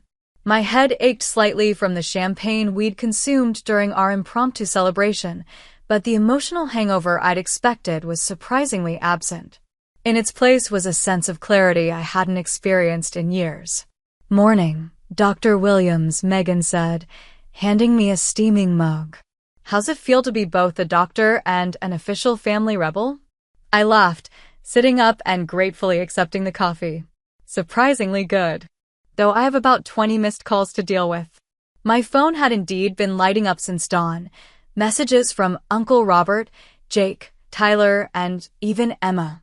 Conspicuously absent was any communication from Aunt Patricia beyond her passive-aggressive text from the night before. I scrolled through them while sipping my coffee, trying to decide my next move. The cake's being delivered at 10, I reminded Megan. Yes, stolen graduation cake for breakfast. I'm here for this level of petty. Around 9:30, while we were still in pajamas discussing whether to respond to any of the messages, an unexpected knock came at the door. Megan peeked through the peephole and turned to me with wide eyes. It's your Aunt Patricia, she whispered. And she does not look happy. My stomach dropped. I hadn't given the garland Megan's address. Only Uncle Robert had that information. He must have told his wife. You don't have to see her, Megan said firmly. I can tell her to leave. I considered this for a moment. Running away or hiding would only reinforce the dynamic that had existed all my life. Aunt Patricia as the authority figure, me as the chastened child. It was time to change that pattern. No, I'll talk to her, I decided, standing up. But here, on my terms. I quickly ran a brush through my hair and straightened my wrinkled clothes from the day before. Not ideal, but this wasn't about appearances anymore. When I opened the door, Aunt Patricia stood there in another impeccable outfit, her handbag clutched tightly against her body like armor. Her lips were pressed into a thin line, her entire posture radiating disapproval. May I come in? She asked stiffly. You can say whatever you came to say from there, I replied, surprised by the steadiness in my voice. Her eyes narrowed at this defiance. This isn't a conversation for hallways, Hannah. I raised you better than that. Actually, you didn't raise me at all. My mother did. And she taught me that respect is earned, not automatically granted based on family title. Aunt Patricia flinched almost imperceptibly. For a moment, I saw something flicker across her face. Not anger, but something more complex. Fine, she said after a pause. I came to tell you that your behavior yesterday was unacceptable. Do you have any idea how much that party cost? How many important connections were there specifically to meet you? You embarrassed the entire family. I leaned against the doorframe, considering her words. That's interesting, because from where I was standing, outside my own party, it seemed like the event was more about you than me. You were taking credit for supporting me through medical school when we both know that's not true. We are family, she insisted. Your accomplishments reflect on all of us. Family? I repeated, the word bitter on my tongue. Where was this family when Mom was dying? Where was this family when I was working 3 jobs to make rent during my first year of medical school? Where were you, Aunt Patricia, when I needed actual support, not a performative party after I'd already succeeded? She adjusted her handbag, clearly uncomfortable. Your mother chose her path. She always had to do everything her own way, even when we offered help. This blatant revision of history ignited something in me. What help? When? Mom worked herself to exhaustion providing for me because her family, your family, decided she wasn't worth supporting when she became a single mother. You all judged her, excluded her, made her feel less than. And then you did the same to me. That's not true, she protested, but her voice lacked conviction. It is true. And you know what's sad? I spent years thinking if I just achieved enough, if I just became successful enough, you would finally accept me. But standing outside that restaurant yesterday, I realized it would never be enough. The problem was never me, it was you. Aunt Patricia's carefully maintained facade cracked slightly. You don't understand. Things were complicated with your mother and me. Then help me understand, I challenged. Because from my perspective, you've treated me like an unwanted obligation my entire life. She was silent for a long moment, staring past me into the apartment. When she finally spoke, her voice was quieter. Your mother was always the smart one, the pretty one, the one everyone adored. I was the practical one, the responsible one. I did everything right, married well, maintained the family connections, upheld our social standing. Janet threw it all away for your father, who everyone knew was unreliable. I stared at her, realization dawning. You were jealous of her. I was concerned, she corrected quickly, but we both heard the lie. When he left and she struggled, I thought she would finally admit she had made a mistake. That she needed our help, my help. But she never did. She was too proud. She was too hurt, I countered. By her family's judgment. By your conditional love. Aunt Patricia looked away. When she got sick, I didn't know how bad it was. She didn't tell me until it was advanced. By then it was too late to reconcile, I finished for her. And after she died, instead of making amends by supporting her daughter, you just continued the same pattern. Something that might have been shame crossed her face. I didn't know how to bridge that gap. And then you were achieving everything on your own, just like she would have done. Megan appeared at my shoulder, a silent show of support. And Patricia glanced between us, seeming to register for the first time that I wasn't alone or defenseless. The party was supposed to be a gesture, she said finally. A recognition. It was a performance, I corrected gently. For your friends and connections, not for me. If you had wanted to genuinely celebrate me, you wouldn't have made me wait outside like an unwelcome guest. Before she could respond, the elevator dinged, and a delivery person appeared with an enormous cake box. Delivery for Dr. Williams? The timing was almost comical. Aunt Patricia stared at the cake, then back at me. Robert arranged for this? I nodded. He, Jake, and Tyler left the party after I did. They seem to understand what you still don't. That family means showing up when it matters, not just when it's convenient or socially advantageous. She absorbed this information with visible discomfort. For perhaps the first time in our relationship, I saw Aunt Patricia at a loss for words. The carefully constructed narrative she had built of the generous aunt supporting her less fortunate niece was crumbling before her eyes. After the delivery person handed off the cake to Megan, an awkward silence fell between us. I waited, no longer feeling the need to fill the space or make things easier for her. I should go, she finally said. Clearly this isn't the right time. When would be the right time, Aunt Patricia? After years of exclusion and judgment, when exactly would be the appropriate moment to address it? She had no answer for that. As she turned to leave, I felt not the satisfaction I might have expected, but a strange kind of pity. My aunt had spent so many years maintaining appearances and hierarchies that she had missed the true meaning of family, the unconditional support and celebration of each other's joys that my mother had embodied. For what it's worth, I called after her.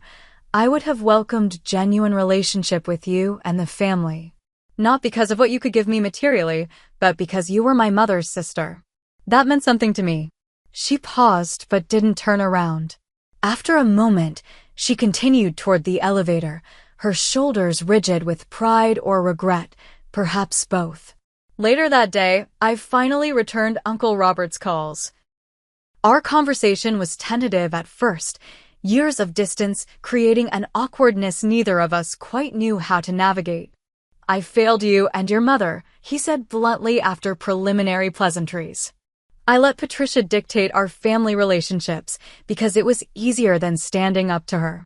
Yesterday, watching you stand alone outside your own celebration, it was like seeing your mother all over again. I couldn't be complicit anymore. What happened after I left? I asked. He chuckled without humor. I told Patricia she had gone too far. Jake and Tyler agreed. We walked out, and about half the guests followed, including most of the actual family members. The business associates she was so eager to impress were left rather confused about the whole situation. This revelation surprised me. Half the guests left? Your cousin Emma stayed, he added, but she texted me later saying she regretted not leaving too. Patricia has a strong influence over her. We talked for nearly an hour, Uncle Robert filling in gaps in my understanding of the family dynamics that had shaped my childhood. My mother's decision to marry against family wishes, the subsequent ostracism when the marriage failed, the complicated relationship between the sisters that had begun in childhood and poisoned everything that came after. None of this excuses how you were treated, he emphasized. But I want you to know it was never about you, Hannah. It was old wounds and jealousies that existed long before you were born. That doesn't make it hurt any less, I said honestly. No, I suppose it doesn't. He paused. Jake and Tyler would like to see you, if you're willing. They're genuinely sorry. They've always looked up to you, you know. Your determination, your independence. Qualities their mother didn't necessarily encourage in them. I promised to think about it, not ready to commit to more family interactions just yet. When we ended the call, I felt a strange mixture of closure and new beginning.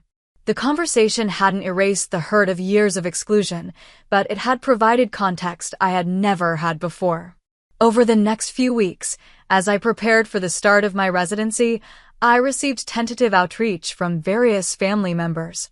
Jake invited me to coffee, where he awkwardly but sincerely apologized for years of going along with his mother's treatment of me. Emma sent a handwritten card congratulating me on graduation and expressing regret for her role in the party debacle. Even Tyler, the cousin I'd had the least connection with, texted asking if we could reconnect. Aunt Patricia remained conspicuously silent, but Uncle Robert reported that my confrontation had shaken her more than she would admit. She's not good at acknowledging when she's wrong, he explained. Never has been. But she knows she crossed a line this time. I decided to accept these tentative olive branches from my cousins while maintaining healthy boundaries. We weren't going to become an instantly close-knit family after years of distance, but perhaps we could build something new, a relationship based on who we were as adults rather than the dynamics established in childhood. More surprisingly, I found myself considering family therapy with those willing to participate. Not to excuse the past, but to understand it better and create healthier patterns moving forward. My medical training had taught me that sometimes the most painful wounds needed to be reopened and cleaned before they could properly heal. As I packed for my move to Boston, where I would begin my residency, I placed my mother's photo carefully between layers of clothing. I did it, Mom, I whispered. Not just becoming a doctor, but standing up for myself the way you always wanted me to. I didn't need a fancy party or family validation to know she would have been proud. One year after the graduation party incident, I stood in the small but cheerful backyard of my new apartment in Boston, surrounded by a mixture of old and new friends, colleagues from my residency program, and, most surprisingly, a small contingent of family members. Uncle Robert manned the grill with unnecessary seriousness. Jake was deep in conversation with Megan about a patient case I'd consulted them both on, and Emma was helping arrange a table of potluck dishes that had been steadily accumulating. First-year residency survivor celebration read a handmade banner hanging between two trees, Megan's handiwork, complete with anatomically correct heart drawings that made some of the non-medical guests slightly uncomfortable. I surveyed the scene with a quiet sense of satisfaction. This gathering was everything last year's party wasn't: genuine, relaxed, and centered around actual relationships rather than appearances. No one was performing for social media or business connections. No one was taking credit for my accomplishments.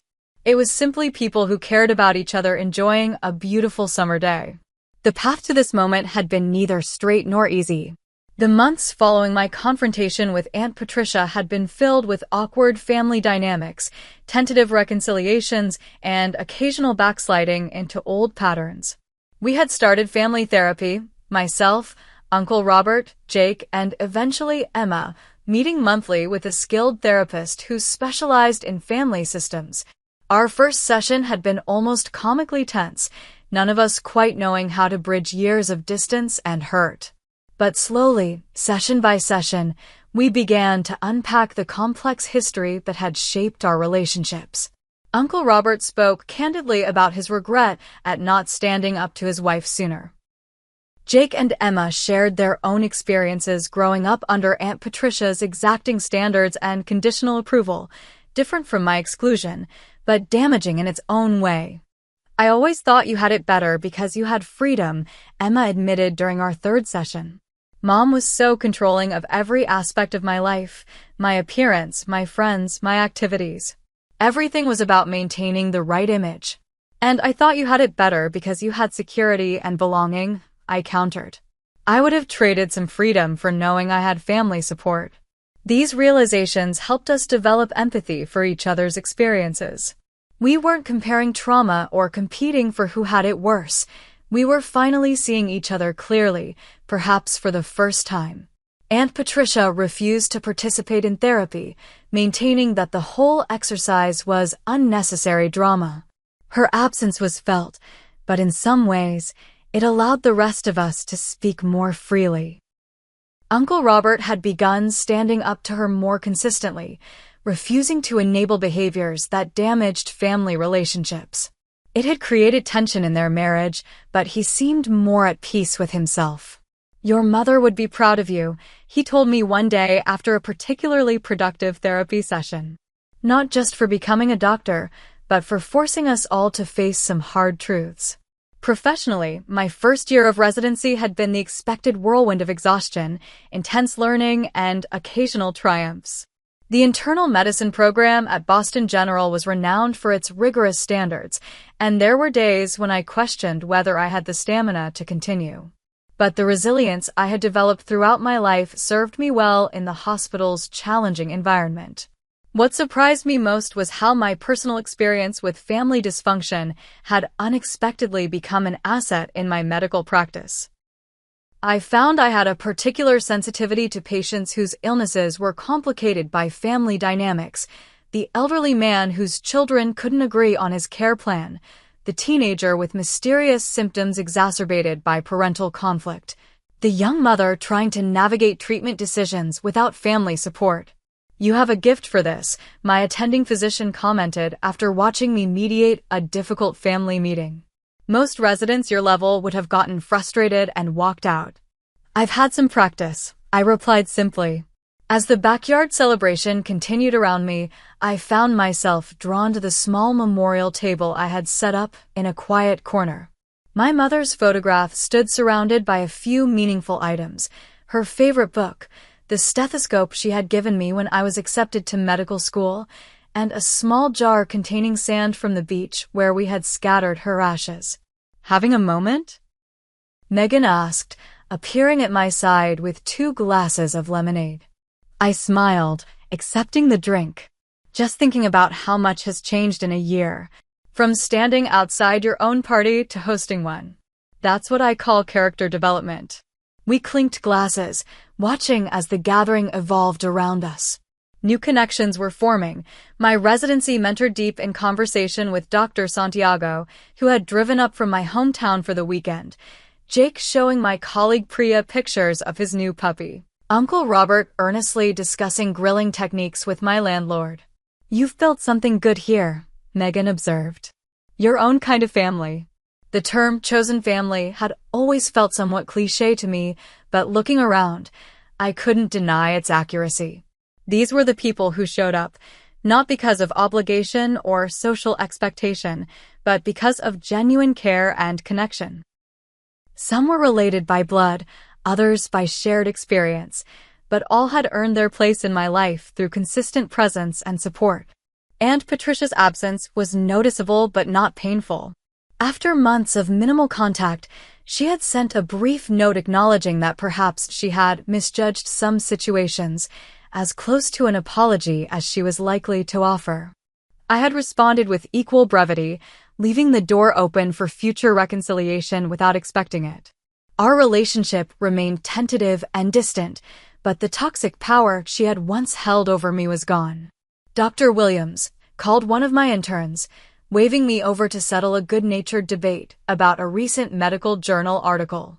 As I joined the group, I caught Uncle Robert watching me with an expression that reminded me powerfully of my mother, a mixture of pride and wistfulness that made my heart contract.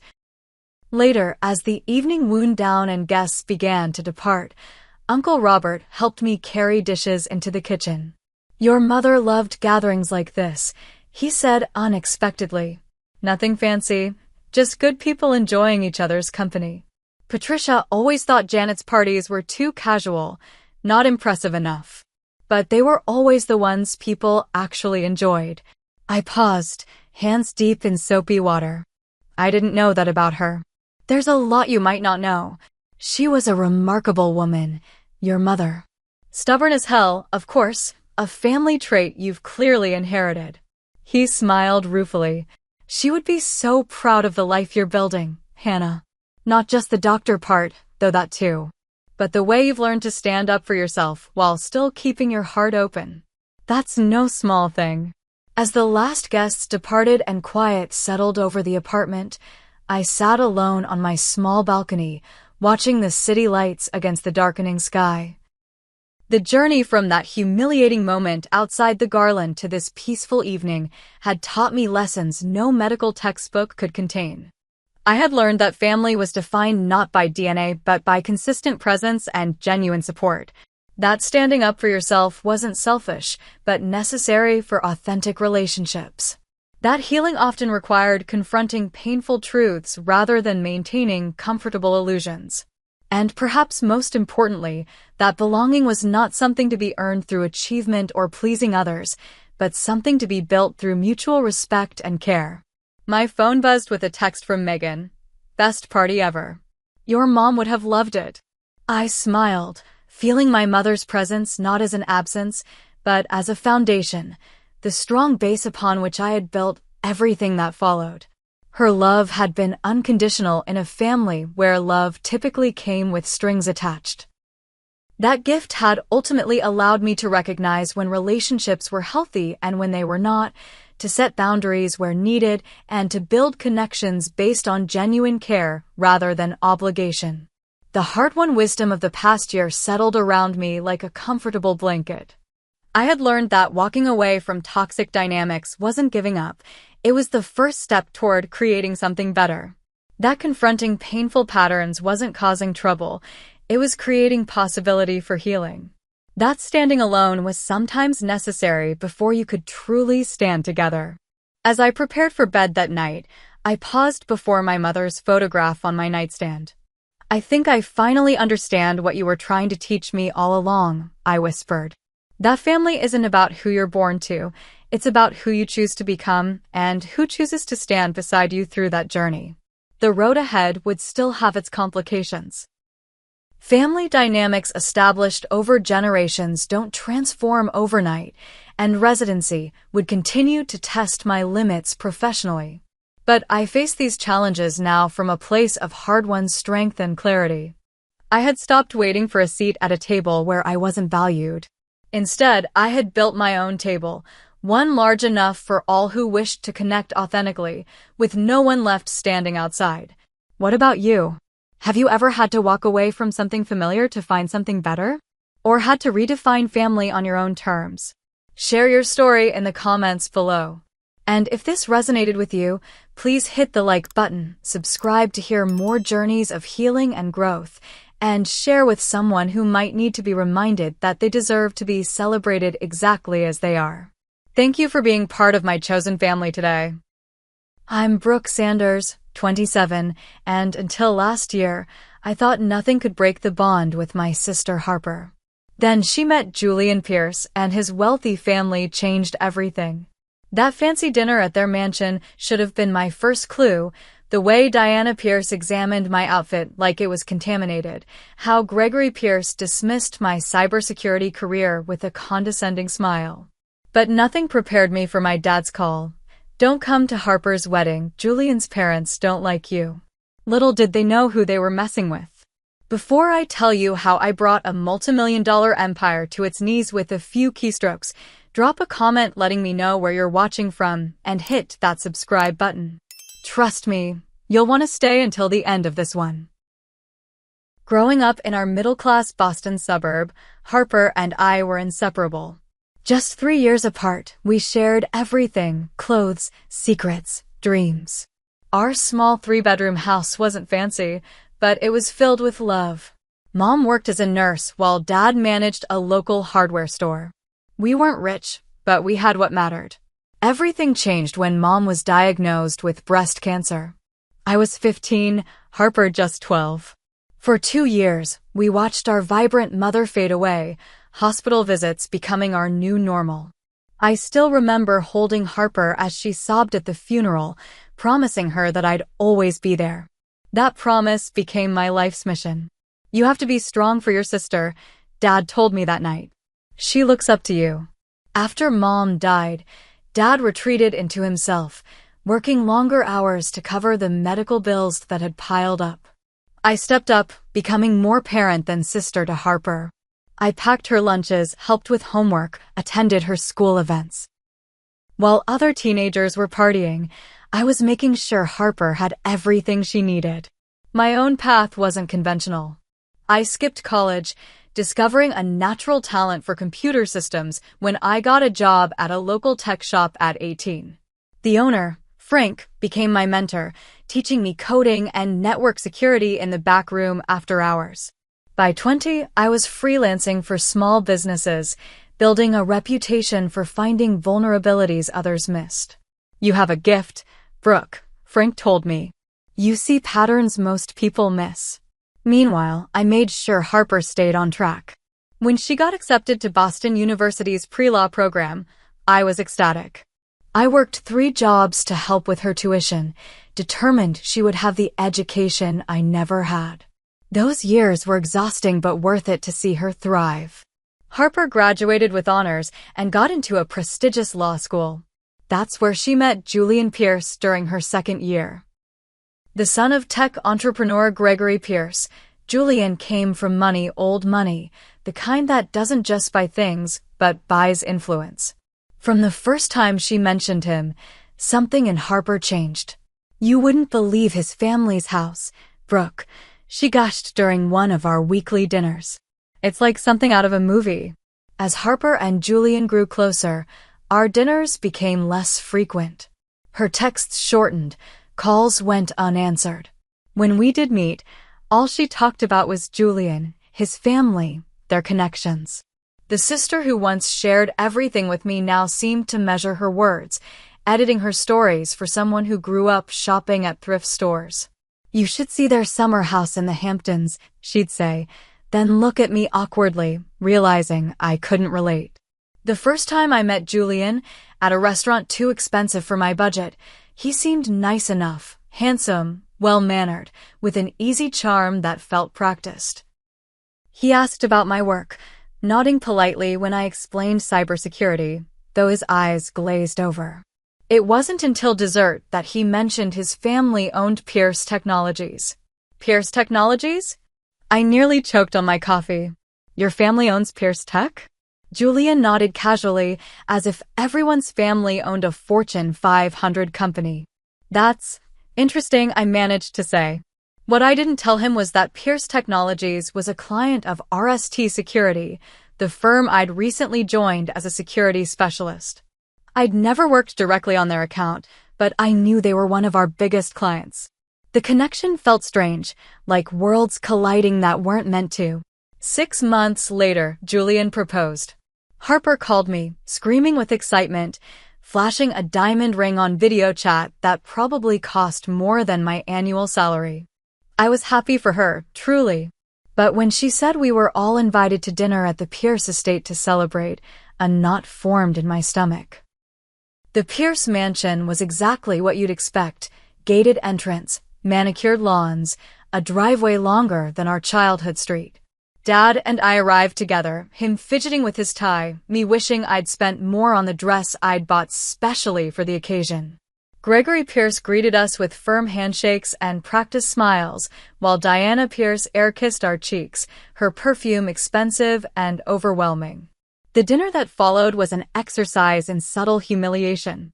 "So, Robert," Gregory addressed my father, swirling his wine, "Harper tells us you run a hardware store?" "Owned," Dad corrected gently. "Sold it last year. Semi-retired now." "How quaint," Diana smiled.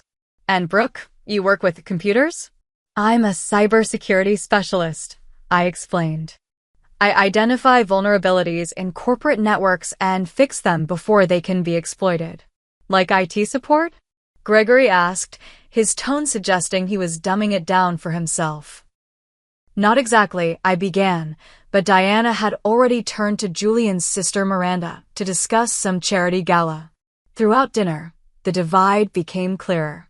The Pierces lived in a different world, one where summer was a verb, where connections mattered more than competence, where family names opened doors my skills couldn't unlock. As we left, Harper hugged me tightly. "They'll warm up," she whispered. "They're just protective." I nodded, not wanting to dim her happiness. But driving home, Dad said what I was thinking. "Those people aren't like us, Brooke." "Does that matter?" I asked. He didn't answer. A week later, I discovered just how much it mattered. The call came on a Tuesday evening. I was at home, curled up on my couch with takeout and my laptop, running diagnostics on a client's system. When Dad's name flashed on my phone, I answered with a smile, expecting wedding updates. "Hey, Dad. What's up?" His voice was strained, hesitant. "Brooke, honey, we need to talk about Harper's wedding." Something in his tone made me set down my food. "What about it?" "I had a call from Robert Pierce today." He paused, and I heard him take a deep breath. They've finalized the guest list." "Okay." I waited, not understanding the problem. "Brooke, they don't want you at the wedding." The words hit like a physical blow. "What are you talking about?" "I'm the maid of honor." "Not anymore. They've asked Harper to choose someone else." "They? You mean Julian's parents?" "What does Harper say about this?" The silence that followed told me everything. "She agrees," I whispered, my voice breaking. "She says it's complicated. The Pierces are hosting at their estate, paying for everything. They have certain expectations." "Expectations that don't include the bride's only sister?" My shock was turning to anger. Dad sighed heavily. "They think you're too rough around the edges for their social circle. Harper says she'll make it up to you, maybe have a small celebration after." "After her wedding?" "The one I'm not good enough to attend." I was standing now, pacing my small apartment. "I'm so sorry, honey. I told Harper this was wrong, but she says there's too much at stake. Julian's family has connections that could help her career." So she's trading her sister for a career boost? The betrayal cut deep, stealing my breath. Don't come to your sister's wedding. Her in-laws don't like you. The words replayed in my head, each repetition another stab. After hanging up with Dad, I immediately tried calling Harper. Straight to voicemail. I texted, *, we need to talk. Now, *, no response. I cycled through disbelief, hurt, and rage, finally calling my best friend Claire at midnight. They can't do that, Claire said, outraged after I explained. You're her sister. Apparently that means less than the Pierce family's social comfort. My voice was hollow. Have you talked to Harper directly? She won't answer my calls or texts. Claire's voice softened. Maybe your dad misunderstood? But we both knew he hadn't. The next morning, I went to work in a daze. My colleagues noticed my distraction, but I blamed it on a complex security issue. During lunch, I finally received a text from Harper, * Dad shouldn't have told you like that. It's complicated. Can we talk next week? * Next week. Like being excluded from her wedding was a minor scheduling conflict. I replied, * why now? Why not 2 months ago when the invitations went out? * Her response came hours later, * I was trying to change their minds. I'm sorry, Brooke. The Pierces are important people, *. And I wasn't important. Message received. That evening, I found myself doing something I'd never done before, stalking my own sister on social media. Harper had always been more active online than me, posting perfectly filtered photos of her life. Now I scrolled through recent posts, looking for clues. There it was, a photo from last weekend tagged wedding planning, showing Harper, Julian, Diana Pierce, and several elegant women I didn't recognize arranging flowers and place settings. The caption, final wedding preparations with my amazing future mother-in-law and bridesmaids. Bridesmaids. Plural. None of them me. Scrolling further, I found another post from 3 weeks ago, Harper trying on wedding dresses with the same group of women. She'd found her dress without me, her sister who had practically raised her after mom died. The final blow came when I checked the wedding planning website link in her bio. Entering the password, Harper's birthday, which I'd tried on a hunch. I accessed the full wedding details, including the guest list. I scrolled through names of people Harper had never mentioned, Pierce family connections and business associates. My name had been there once. I could see the deletion mark, but now there was nothing. I confronted Dad the next day, driving to his house unannounced. You knew about this for weeks, didn't you? I demanded as soon as he opened the door. His guilty expression confirmed it.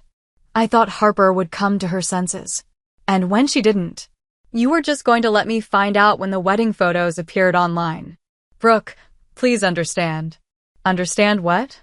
That my sister is ashamed of me? That you're okay with that? Dad looked defeated, slumping into his armchair. The Pierces, they're influential people. Harper says this marriage could set her up for life. So that's it? We just accept being looked down on because they have money. Sometimes we have to make sacrifices. No, Dad. We don't have to sacrifice our dignity for people who think we're beneath them. His next words broke something in me. Harper said you might react this way. She said you've always been jealous of her opportunities. The room seemed to tilt. Jealous? I worked 3 jobs to put her through school. I skipped college so she could go to law school. I know, honey. I know. His voice was tired, defeated. But Harper's making a life for herself. Maybe we should just be happy for her.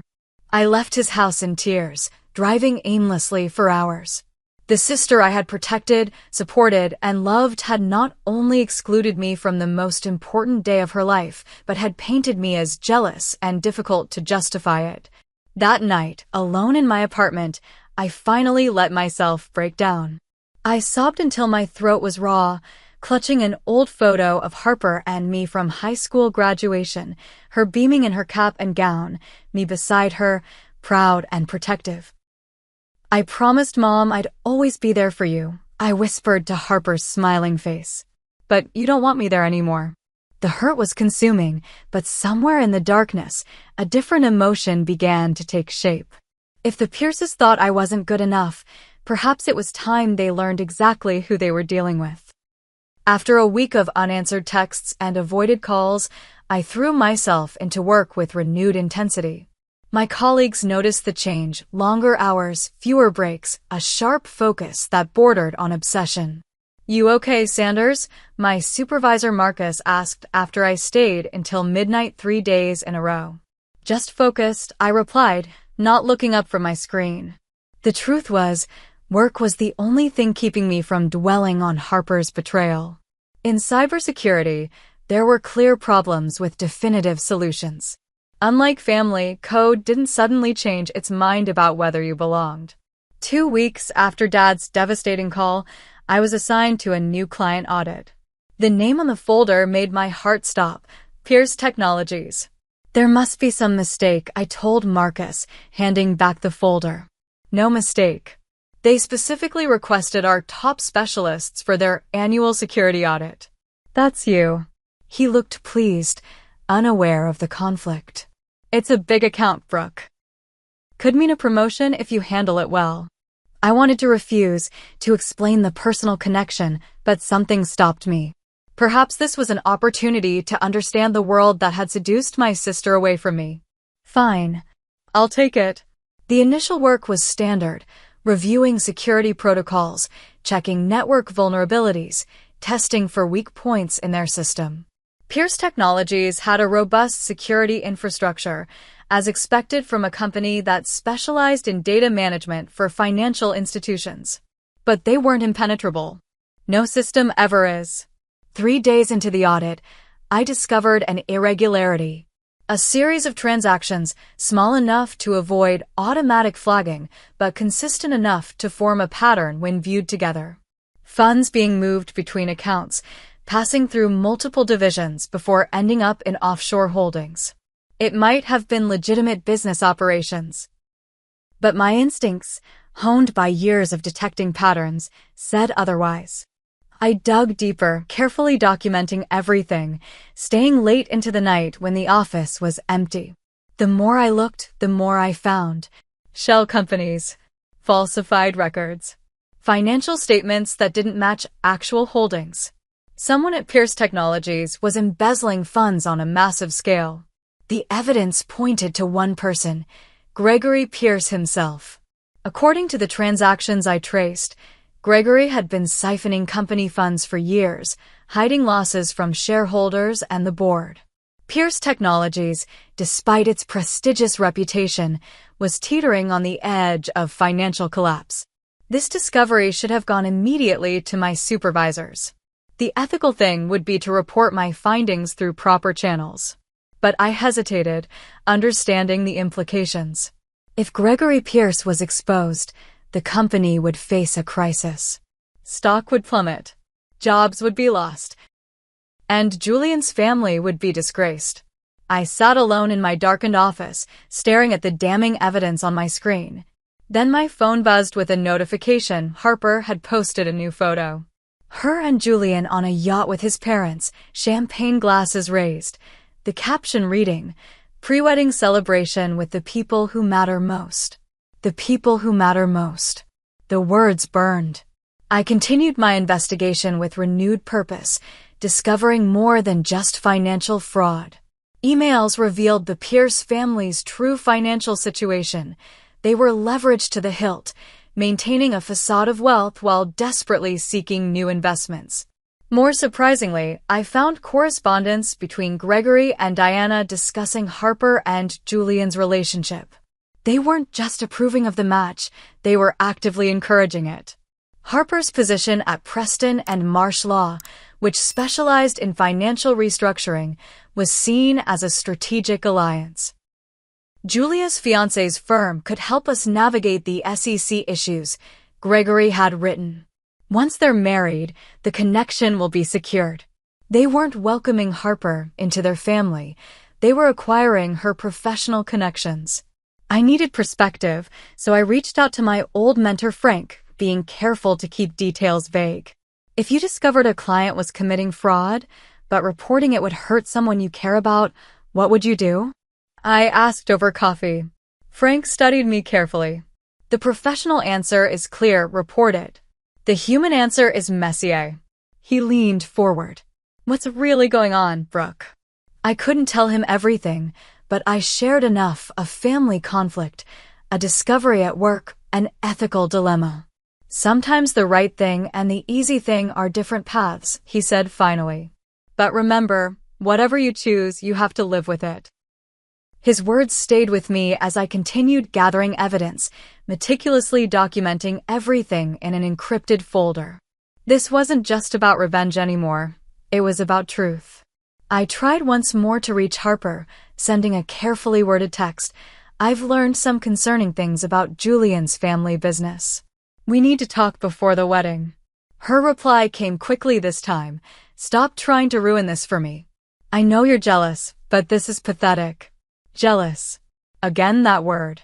The next day, I received a cease and desist letter from the Pierce family attorney, warning against making defamatory statements regarding the Pierce family or Pierce Technologies. They had interpreted my text as a threat. That evening, my doorbell rang unexpectedly. When I opened it, I found myself face to face with Miranda Pierce, Julian's younger sister. Can I come in? She asked, glancing nervously over her shoulder. I don't have much time. I hesitated, then stepped aside. Miranda had always seemed the quietest member of the Pierce family, observing more than participating. My parents don't know I'm here, she said, perching awkwardly on my couch. But I saw the lawyer drafting that letter to you, and I thought you should know some things. For the next hour, Miranda confirmed my worst suspicions. The Pierce family was not what they seemed. Their wealth was mostly illusion, maintained through creative accounting and strategic relationships. Gregory was desperate to maintain appearances, and Diana was obsessed with social standing. They see Harper as an asset, Miranda explained. Her firm has connections that could help bail out the company. And they don't like you because I can see through them, I finished. Miranda nodded. You don't play the game. You're honest, and that scares them. She stood to leave. I'm sorry about the wedding. It wasn't Harper's idea to exclude you. My parents insisted, and she's desperate for their approval. After Miranda left, I sat in silence, processing everything. Then I made a decision. I wouldn't report my findings, not yet, but I would create a backup plan. I spent the night setting up a secure system that would allow me to legally freeze Pierce Technologies' assets pending an investigation, if necessary. It wasn't illegal. It wasn't even unethical, given what I'd discovered. It was simply preparation. The next day, I arranged a meeting with Kenneth Lawson, Pierce Technologies' CFO. A nervous man with kind eyes, Kenneth had no idea about Gregory's embezzlement. I could tell by his genuine shock when I carefully broached the subject. I've noticed some irregularities, I said vaguely. Transactions that don't follow standard protocols. Kenneth looked confused. Everything goes through proper channels. Mr. Pierce personally approves all major financial movements. That's the problem, I said gently. By the end of our conversation, Kenneth understood the gravity of the situation. He didn't commit to any action, but thanked me for my discretion. I left him my contact information, including my personal cell. If you decide this needs further attention, I told him, call me first. As I gathered my things to leave, Kenneth asked quietly, why are you telling me this instead of going to the authorities? I thought about Harper, about family loyalty, about the complex web of hurt and love that bound us. Because sometimes people deserve a chance to make things right on their own. 3 weeks before the wedding, I made one last attempt to warn Harper. Not about the Pierce family's financial fraud, that would violate client confidentiality, but about their intentions. Harper, please meet me for coffee, I texted. Just 20 minutes. To my surprise, she agreed. We met at a neutral location, a busy cafe downtown. Harper arrived looking immaculate but tired, designer sunglasses hiding her eyes even indoors. Make it quick, she said, sliding into the booth. I have a dress fitting at 11. The coldness in her voice hurt, but I pressed on. I'm worried about you, Harper. The Pierces aren't who they pretend to be. She sighed dramatically. Is that why you wanted to meet? To badmouth Julian's family again. They're using you, I said bluntly. They want your law firm connections to help their business. Harper's expression hardened. You mean they recognize my professional value? Unlike some people who just see me as their little sister forever. That's not fair. I've always supported your career. By constantly reminding me how you sacrificed for me, by making me feel guilty for every opportunity. Her voice rose slightly. The Pierces see my potential. They're helping me network, build connections. While excluding your family from your wedding? Harper removed her sunglasses, revealing reddened eyes. That's complicated. Their social circle has certain expectations. They're ashamed of us, I interrupted. Of our background. Maybe I am too, she snapped, then immediately looked horrified. I didn't mean that. But she had, and we both knew it. Harper, I said quietly, do you even want me at your wedding? She hesitated a moment too long. Of course I do, but there's your answer. I stood up, fighting back tears. I hope Julian and his family give you everything you're looking for. I walked out, ignoring her calls to come back. That evening, I received the cease and desist letter from the Pierce family attorney, along with a warning about interfering in Harper and Julian's relationship. The letter referred to malicious attempts to damage the Pierce family reputation with baseless accusations. They were framing me as a jealous, vindictive sister trying to ruin Harper's happiness. I called Dad, hoping for support, but his response left me cold. Maybe it's best to let this go, Brooke, he suggested. Harper's made her choice. Her choice to cut me out of her life for people who look down on us? Dad sighed. I don't like it either, but fighting it will only make things worse. Let's just get through the wedding and then maybe. You're still going? I couldn't believe it. She's my daughter too, Brooke. I hung up, feeling more alone than ever. My own father was choosing peace over principle. He would sit in that church, smile for photos, pretend it was okay that his older daughter had been deemed unworthy of attending. That night, Miranda Pierce called me. I need to see you, she said, her voice hushed. My father's furious about your meeting with Harper. We met in a park the next day, sitting on a bench far from other visitors. They've convinced Harper you're trying to sabotage her relationship out of jealousy, Miranda explained. Julian knows it's wrong, but he won't stand up to my parents. They control his trust fund, his position in the company. What about you? I asked. Why are you telling me this? Miranda stared at her hands. Because I've spent my whole life watching them manipulate people. What they're doing to you and your family, it's what they do to everyone. Use people, then discard them when they're no longer useful. She handed me an envelope. Wedding invitation. I took it from my mother's desk. It's not much, but at least you'll know the details. I accepted it numbly. Thank you. Don't thank me, Miranda said, standing to leave. I'm still too cowardly to do anything that actually matters. The invitation confirmed what I already knew.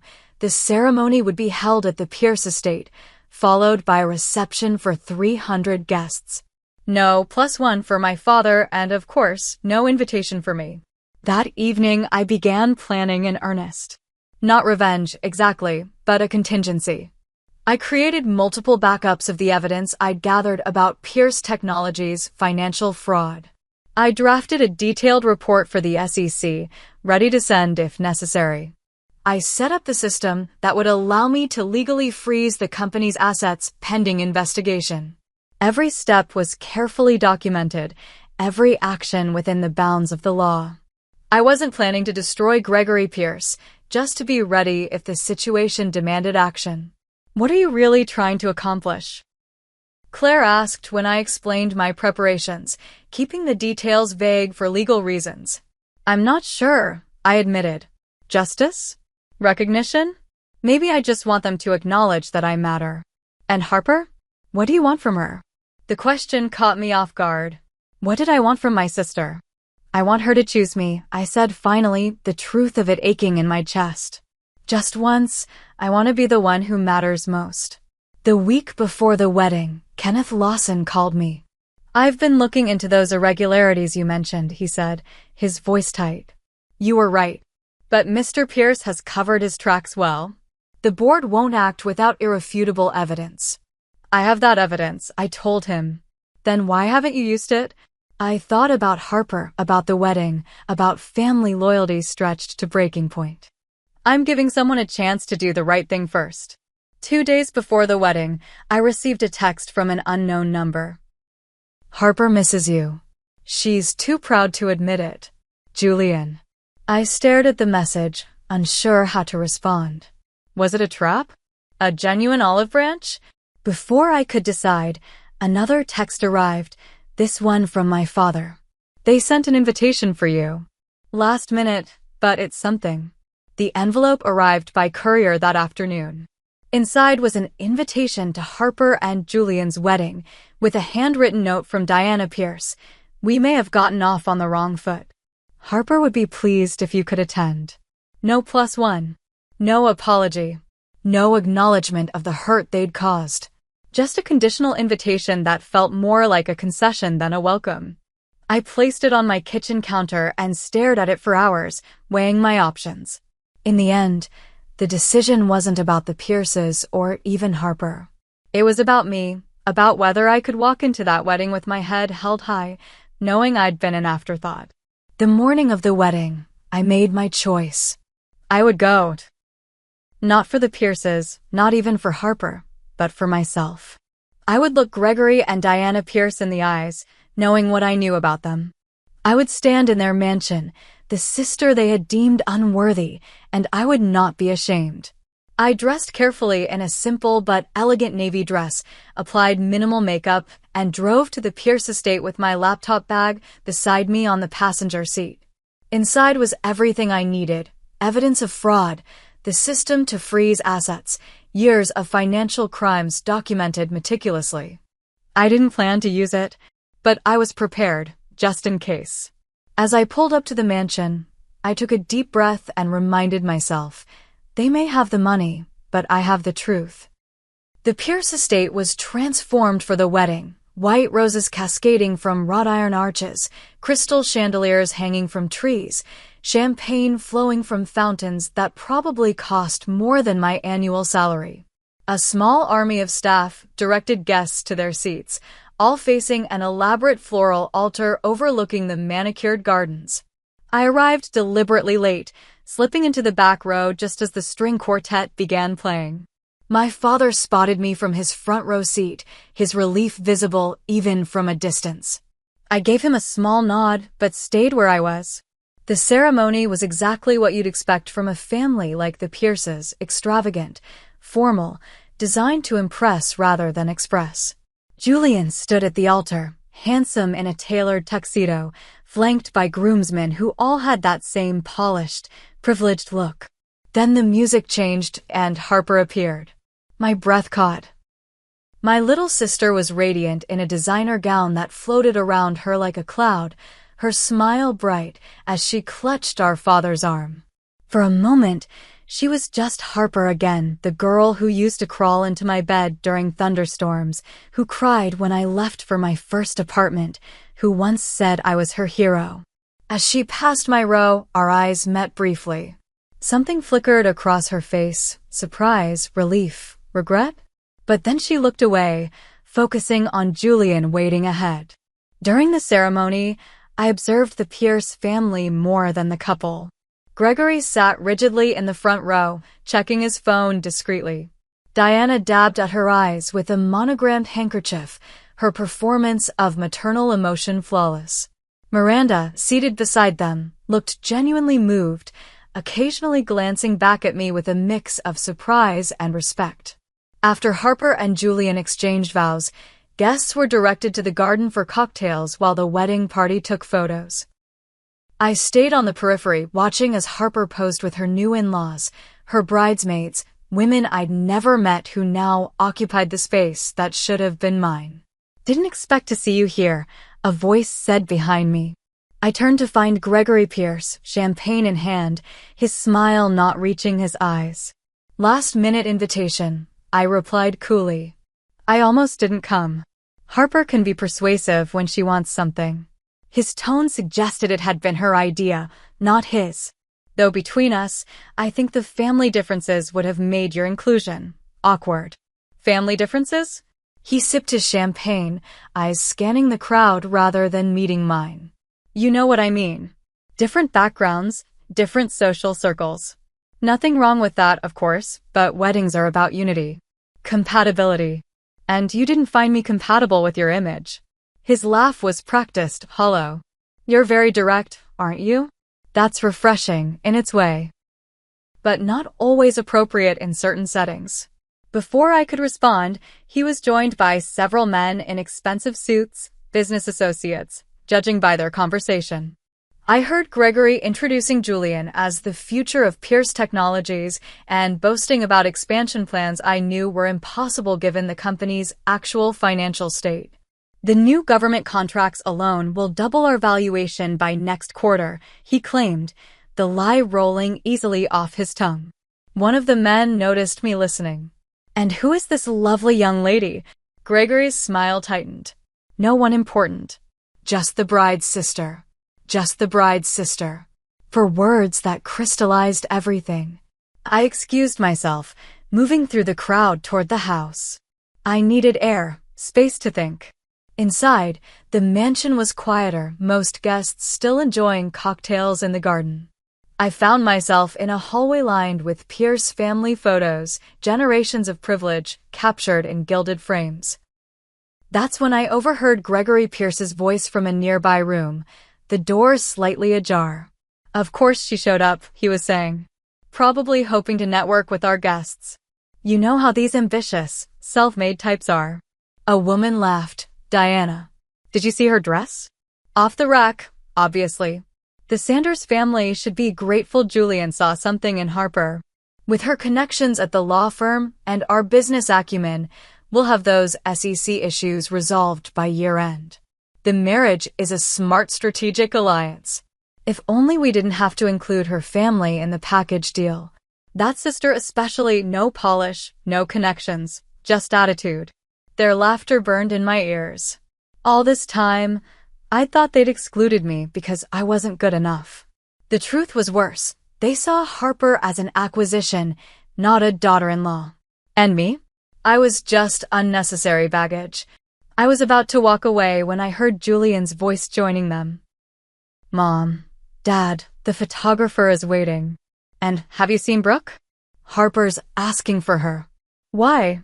Diana sounded genuinely confused. She's not in the wedding party. Because she's her sister, Julian said, his tone sharper than I'd ever heard it. And this charade has gone far enough. Julian, Gregory's voice lowered warningly. Remember who funds your lifestyle. And remember whose wedding this is, Julian countered. I've gone along with everything else, but this is too far. Harper's miserable without her sister. I backed away silently, processing this new information. Had Harper actually wanted me here? Had Julian stood up for me? Finding a quiet bathroom, I locked myself inside and tried to steady my breathing. The conversation replayed in my mind, each word sharpening my resolve. This wasn't just about me anymore. It was about Harper too. The Pierces were using us both. A soft knock interrupted my thoughts. Brooke? It was Harper's voice. Are you in there? Someone said they saw you come this way. I opened the door to find my sister, looking breathtaking in her wedding gown, eyes anxious. You came, she said, as if she couldn't quite believe it. Last-minute invitation, I replied, trying to keep my voice neutral. Harper glanced around, then pulled me inside the bathroom, closing the door behind us. In the confined space, she suddenly looked very young, reminding me of the 12-year-old girl I'd comforted after Mom's funeral. I'm so sorry, Brooke, she whispered, eyes filling with tears. I never wanted to exclude you. The Pierces insisted, and Julian's future in the company depends on his parents' approval, and my firm has been pushing me to strengthen client relationships, And it all got so complicated. Complicated enough to cut out the sister who helped raise you? The words came out sharper than intended. Harper flinched.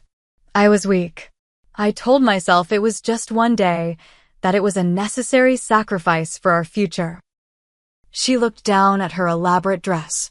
But standing up there, saying my vows, all I could think was that you weren't beside me where you should be. For a moment, I saw the Harper I remembered, vulnerable, sincere, my little sister again. But then I remembered Gregory's words, a smart strategic alliance. Harper, I said carefully, do you know what the Pierces really want from this marriage? She wiped at her tears, careful not to smudge her makeup. What do you mean? They're using your connections at the law firm to help with their company's legal issues. That's why they pushed for this wedding. Harper's expression shifted from confusion to hurt to something harder. Did Dad tell you that? Or are you just trying to ruin this day for me? I heard Gregory and Diana discussing it themselves, just now. So you're eavesdropping on my in-laws at my wedding? Her voice rose. God, Brooke, why can't you just be happy for me? The Pierces are important people. More important than your family? Than me. That's not fair. Sometimes we have to make sacrifices.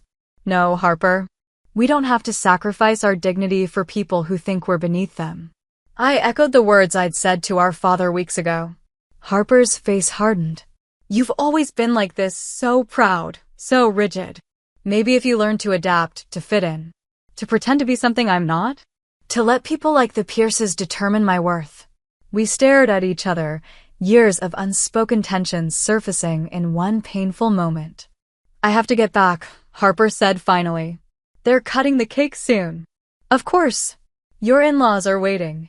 As Harper reached for the door, I said quietly, do you know that Pierce Technologies is failing? That Gregory has been embezzling funds for years. She froze, her back to me. What are you talking about? Ask Julian if his family's wealth is as secure as they pretend. Ask him about the SEC investigation they're trying to avoid. Harper turned, her expression a mix of anger and uncertainty. Stop it. Just stop trying to ruin this for me. I'm trying to protect you. I don't need your protection anymore. The words echoed in the small space. I made my choice, Brooke. I chose this life, these people. If you can't accept that, then maybe Dad was right about not inviting you.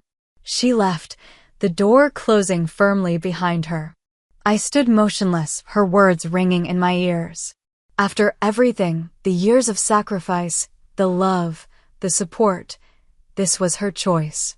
I gathered my composure and left the bathroom, making my way through the mansion toward the exit.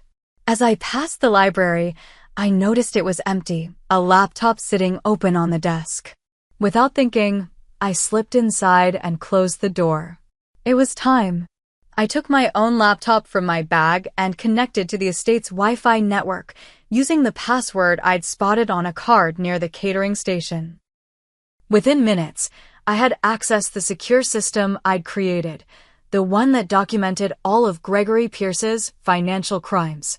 My finger hovered over the key that would activate the protocol, freezing Pierce Technologies' assets pending investigation, sending evidence to the SEC, alerting the company board.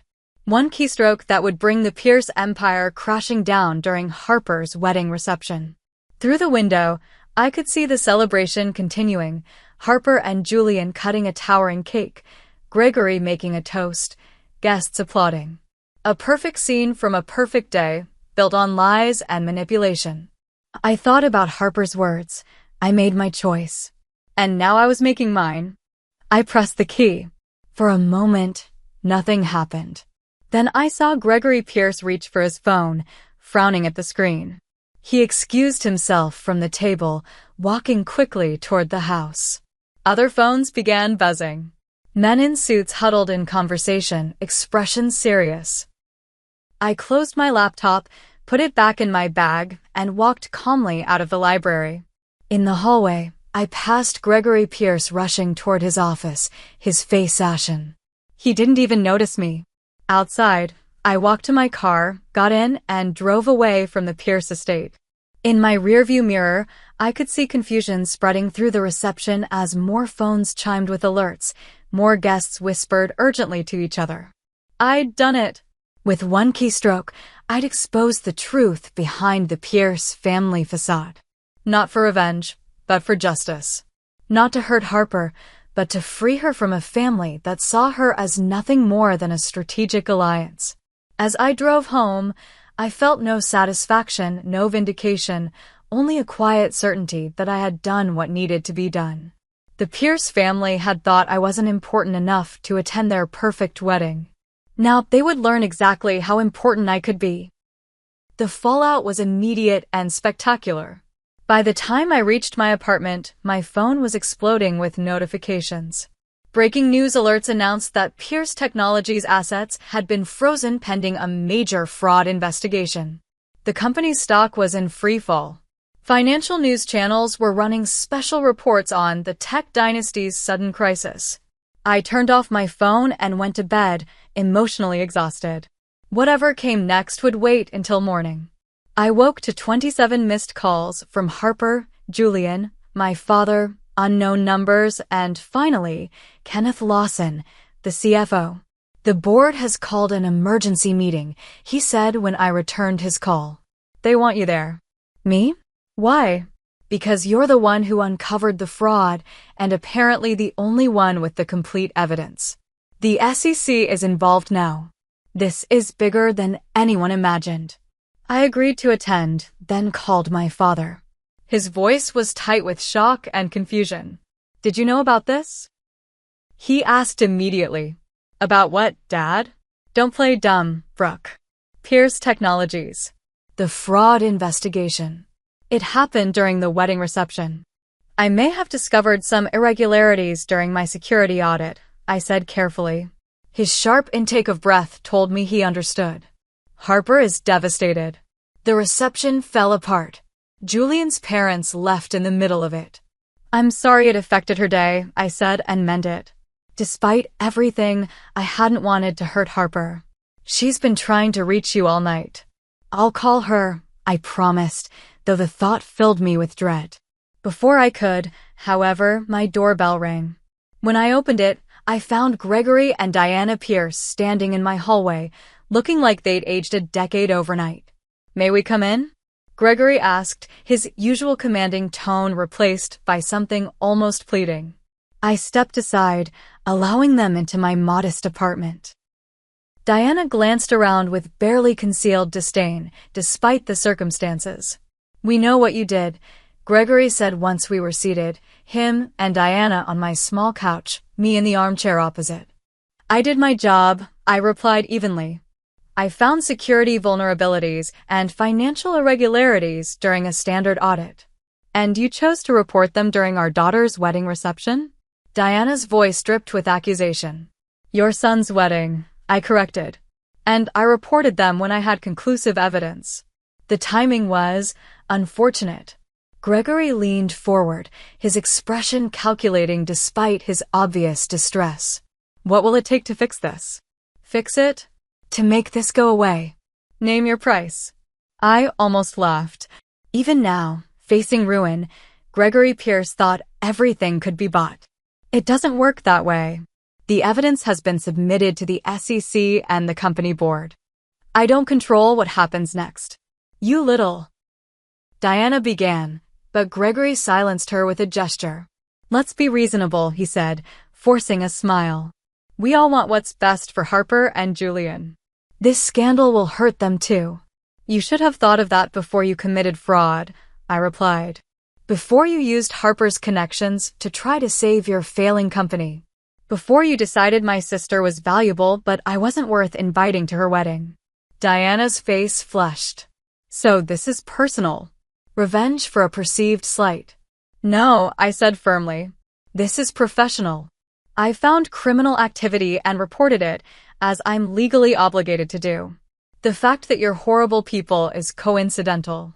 The doorbell rang again. This time it was Julian and Harper, both looking exhausted, Harper's eyes red from crying. What are you doing here? Harper asked her in-laws, clearly surprised to find them in my apartment. Trying to reason with your sister, Gregory began, but Julian cut him off. Stop, Dad. Just stop. Julian's voice was tired but determined. It's over. The board has seen the evidence. They're cooperating with the SEC. What evidence? Harper looked confused. Julian, what's happening? Julian took her hand gently. My father has been embezzling from the company for years. Pierce Technologies is essentially bankrupt. They've been maintaining the illusion of success through creative accounting and, apparently, by pushing for our marriage to gain connections to your law firm. Harper's eyes widened as she turned to Gregory and Diana. Is this true?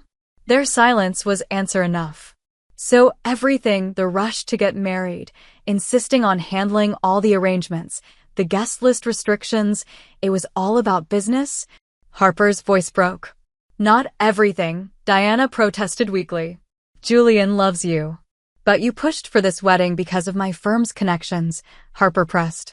You excluded my sister because she might see through your facade. Again, their silence confirmed it. Harper turned to me, her expression a storm of emotions. You knew? That's what you were trying to tell me. I nodded. I found out during the security audit. I couldn't tell you the details because of confidentiality, but I tried to warn you. And I wouldn't listen. Tears filled her eyes. I chose them over you. The room fell silent, the weight of everything hanging between us. Finally, Gregory stood. This isn't over, he said, but the threat sounded hollow. You have no idea who you're dealing with. Actually, I replied calmly, I know exactly who I'm dealing with. That's the problem. After they left, Harper collapsed onto the couch, Julian beside her, his arm around her shoulders. I'm so sorry, Brooke, she whispered. I've been awful to you. You were manipulated, I said, though the hurt wasn't so easily dismissed. They saw an opportunity and exploited it. Julian looked at me directly. For what it's worth, I had no idea about my father's business practices. I knew they were pushing for the marriage, but I thought it was because they liked Harper. He paused. And I do love her. That part was never fake. I studied him, seeing real pain in his eyes. Perhaps Julian was as much a victim of his parents' manipulation as Harper had been. What happens now? Harper asked, looking between Julian and me. The board meeting is tomorrow, I explained. They'll want my evidence, testimony from key executives. The SEC investigation will take time. And Pierce Technologies? Julian asked. That depends on how widespread the fraud was, how many people were involved. Best case, the company survives under new management. Worst case. Julian nodded, understanding the unspoken possibility that his family's company might not recover. What about us? Harper's question was directed at me, not Julian. Can you ever forgive me? I looked at my sister. My little sister who I'd practically raised, who I'd sacrificed for, who had hurt me deeply but who was still, always, my family. It'll take time, I said honestly. But we'll figure it out. The next morning, I attended the Pierce Technologies board meeting, presenting my evidence methodically and answering questions with professional detachment. Gregory Pierce sat at the far end of the table, silent and diminished, his lawyer whispering urgently in his ear.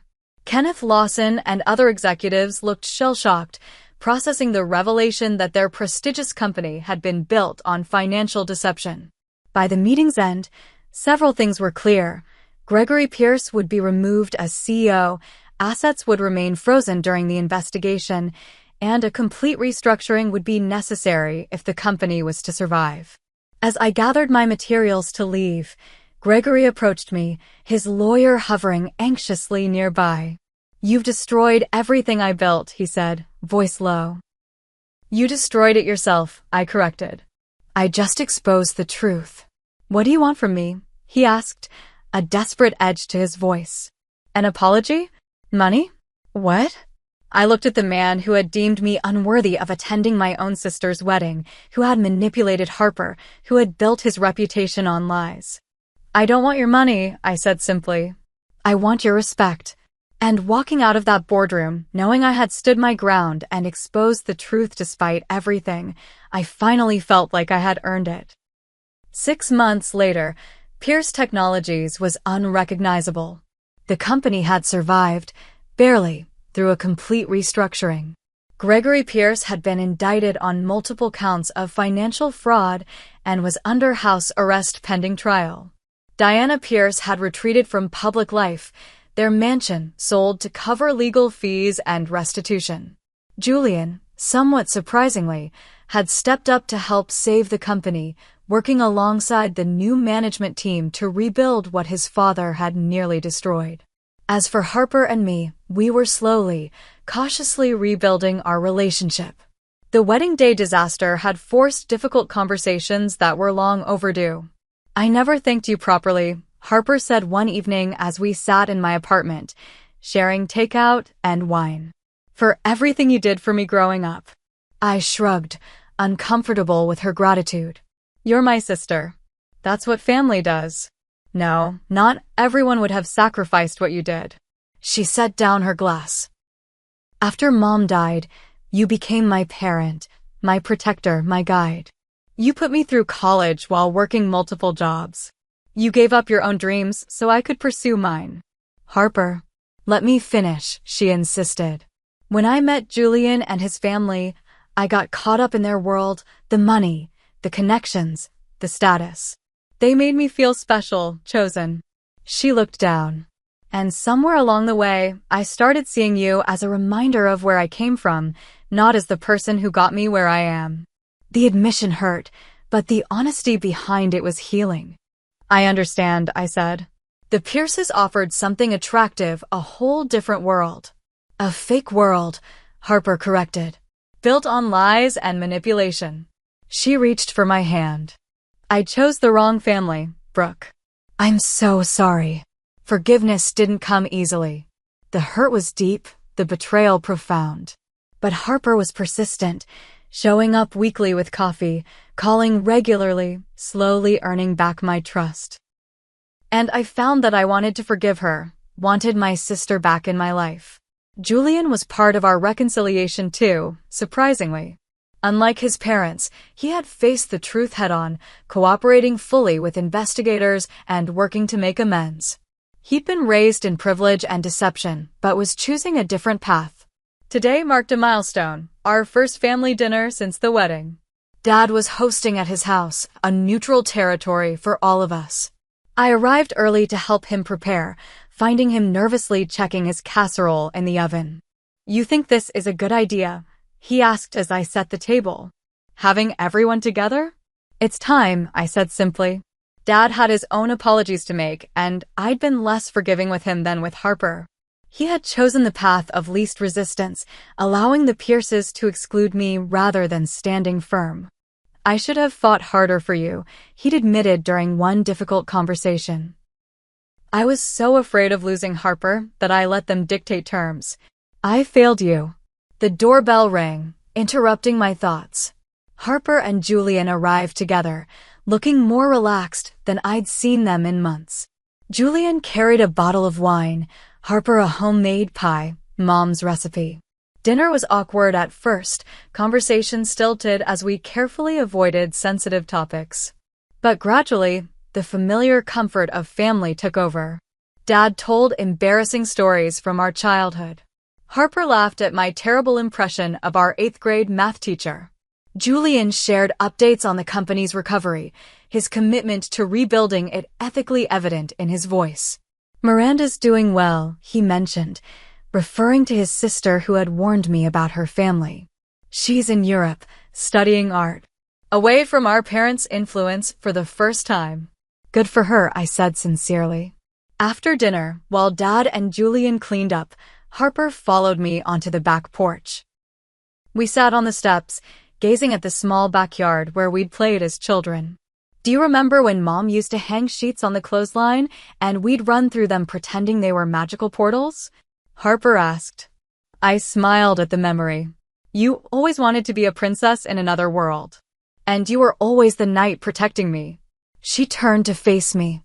"You're still protecting me, even when I didn't deserve it." That's not true. Everyone deserves protection from people like the Pierces.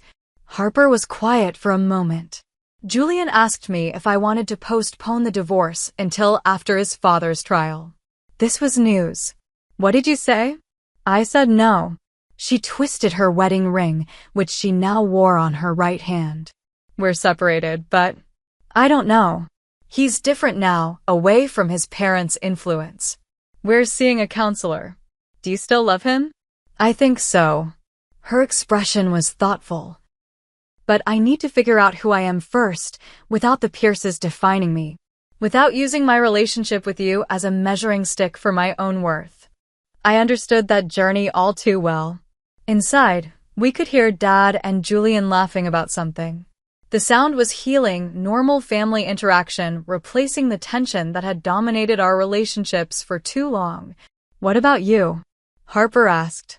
RST Security offered you that promotion, right? I nodded. Security director. Better pay, more responsibility. You deserve it. You're brilliant at what you do. Thanks, I said, genuinely touched by her support. We sat in comfortable silence, the evening air cool around us. Finally, Harper spoke again, her voice soft. Do you think we'll ever get back to where we were? Before all this. I considered the question carefully. No, I said honestly. We can't go back. But maybe we can build something new, something better. Something based on truth this time. Harper nodded, tears in her eyes, but a small smile on her lips. I'd like that. Later, as Julian and Harper prepared to leave, Julian pulled me aside. Thank you, he said simply.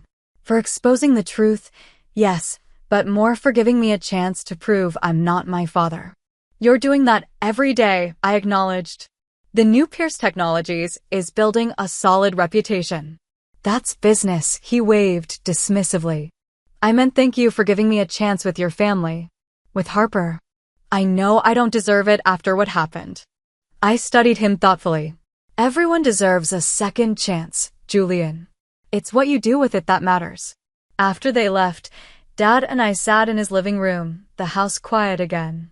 He looked older, the events of the past year having taken their toll, but there was peace in his expression I hadn't seen in a long time. I'm proud of you, Brooke, he said suddenly. Your mother would be too. The words washed over me, healing a wound I hadn't realized was still so raw. Thanks, Dad. You stood up for what was right even when it cost you. That's real strength. He squeezed my hand. I'm trying to learn from your example. As I drove home that night, I reflected on the journey of the past year. The pain of exclusion, the vindication of truth, the slow rebuilding of trust and family bonds. None of it had been easy, but all of it had been necessary. The Pierces had thought I wasn't important enough to attend their perfect wedding. They had dismissed me as irrelevant, unworthy of their social circle. In doing so, they had failed to recognize the most fundamental truth. Real power doesn't come from wealth or status or social connections. It comes from integrity, from standing firm in your worth even when others try to diminish it. I had lost an invitation to a wedding, but I had gained something far more valuable. Self-respect, and eventually, the respect of those who mattered most. Sometimes the most powerful thing you can do isn't to force your way into rooms that don't welcome you. It's to know your own worth so completely that no one else's validation matters, and to hold firm to that knowledge even when it would be easier to compromise. What about you? Have you ever had to stand up to people who underestimated your worth? How did you handle it? Drop a comment below. I'd love to hear your stories of standing your ground. And if this story resonated with you, please hit that like button and subscribe for more. I'll be sharing another experience next week about navigating difficult family dynamics. Thank you for listening, and remember, never let anyone else determine your value.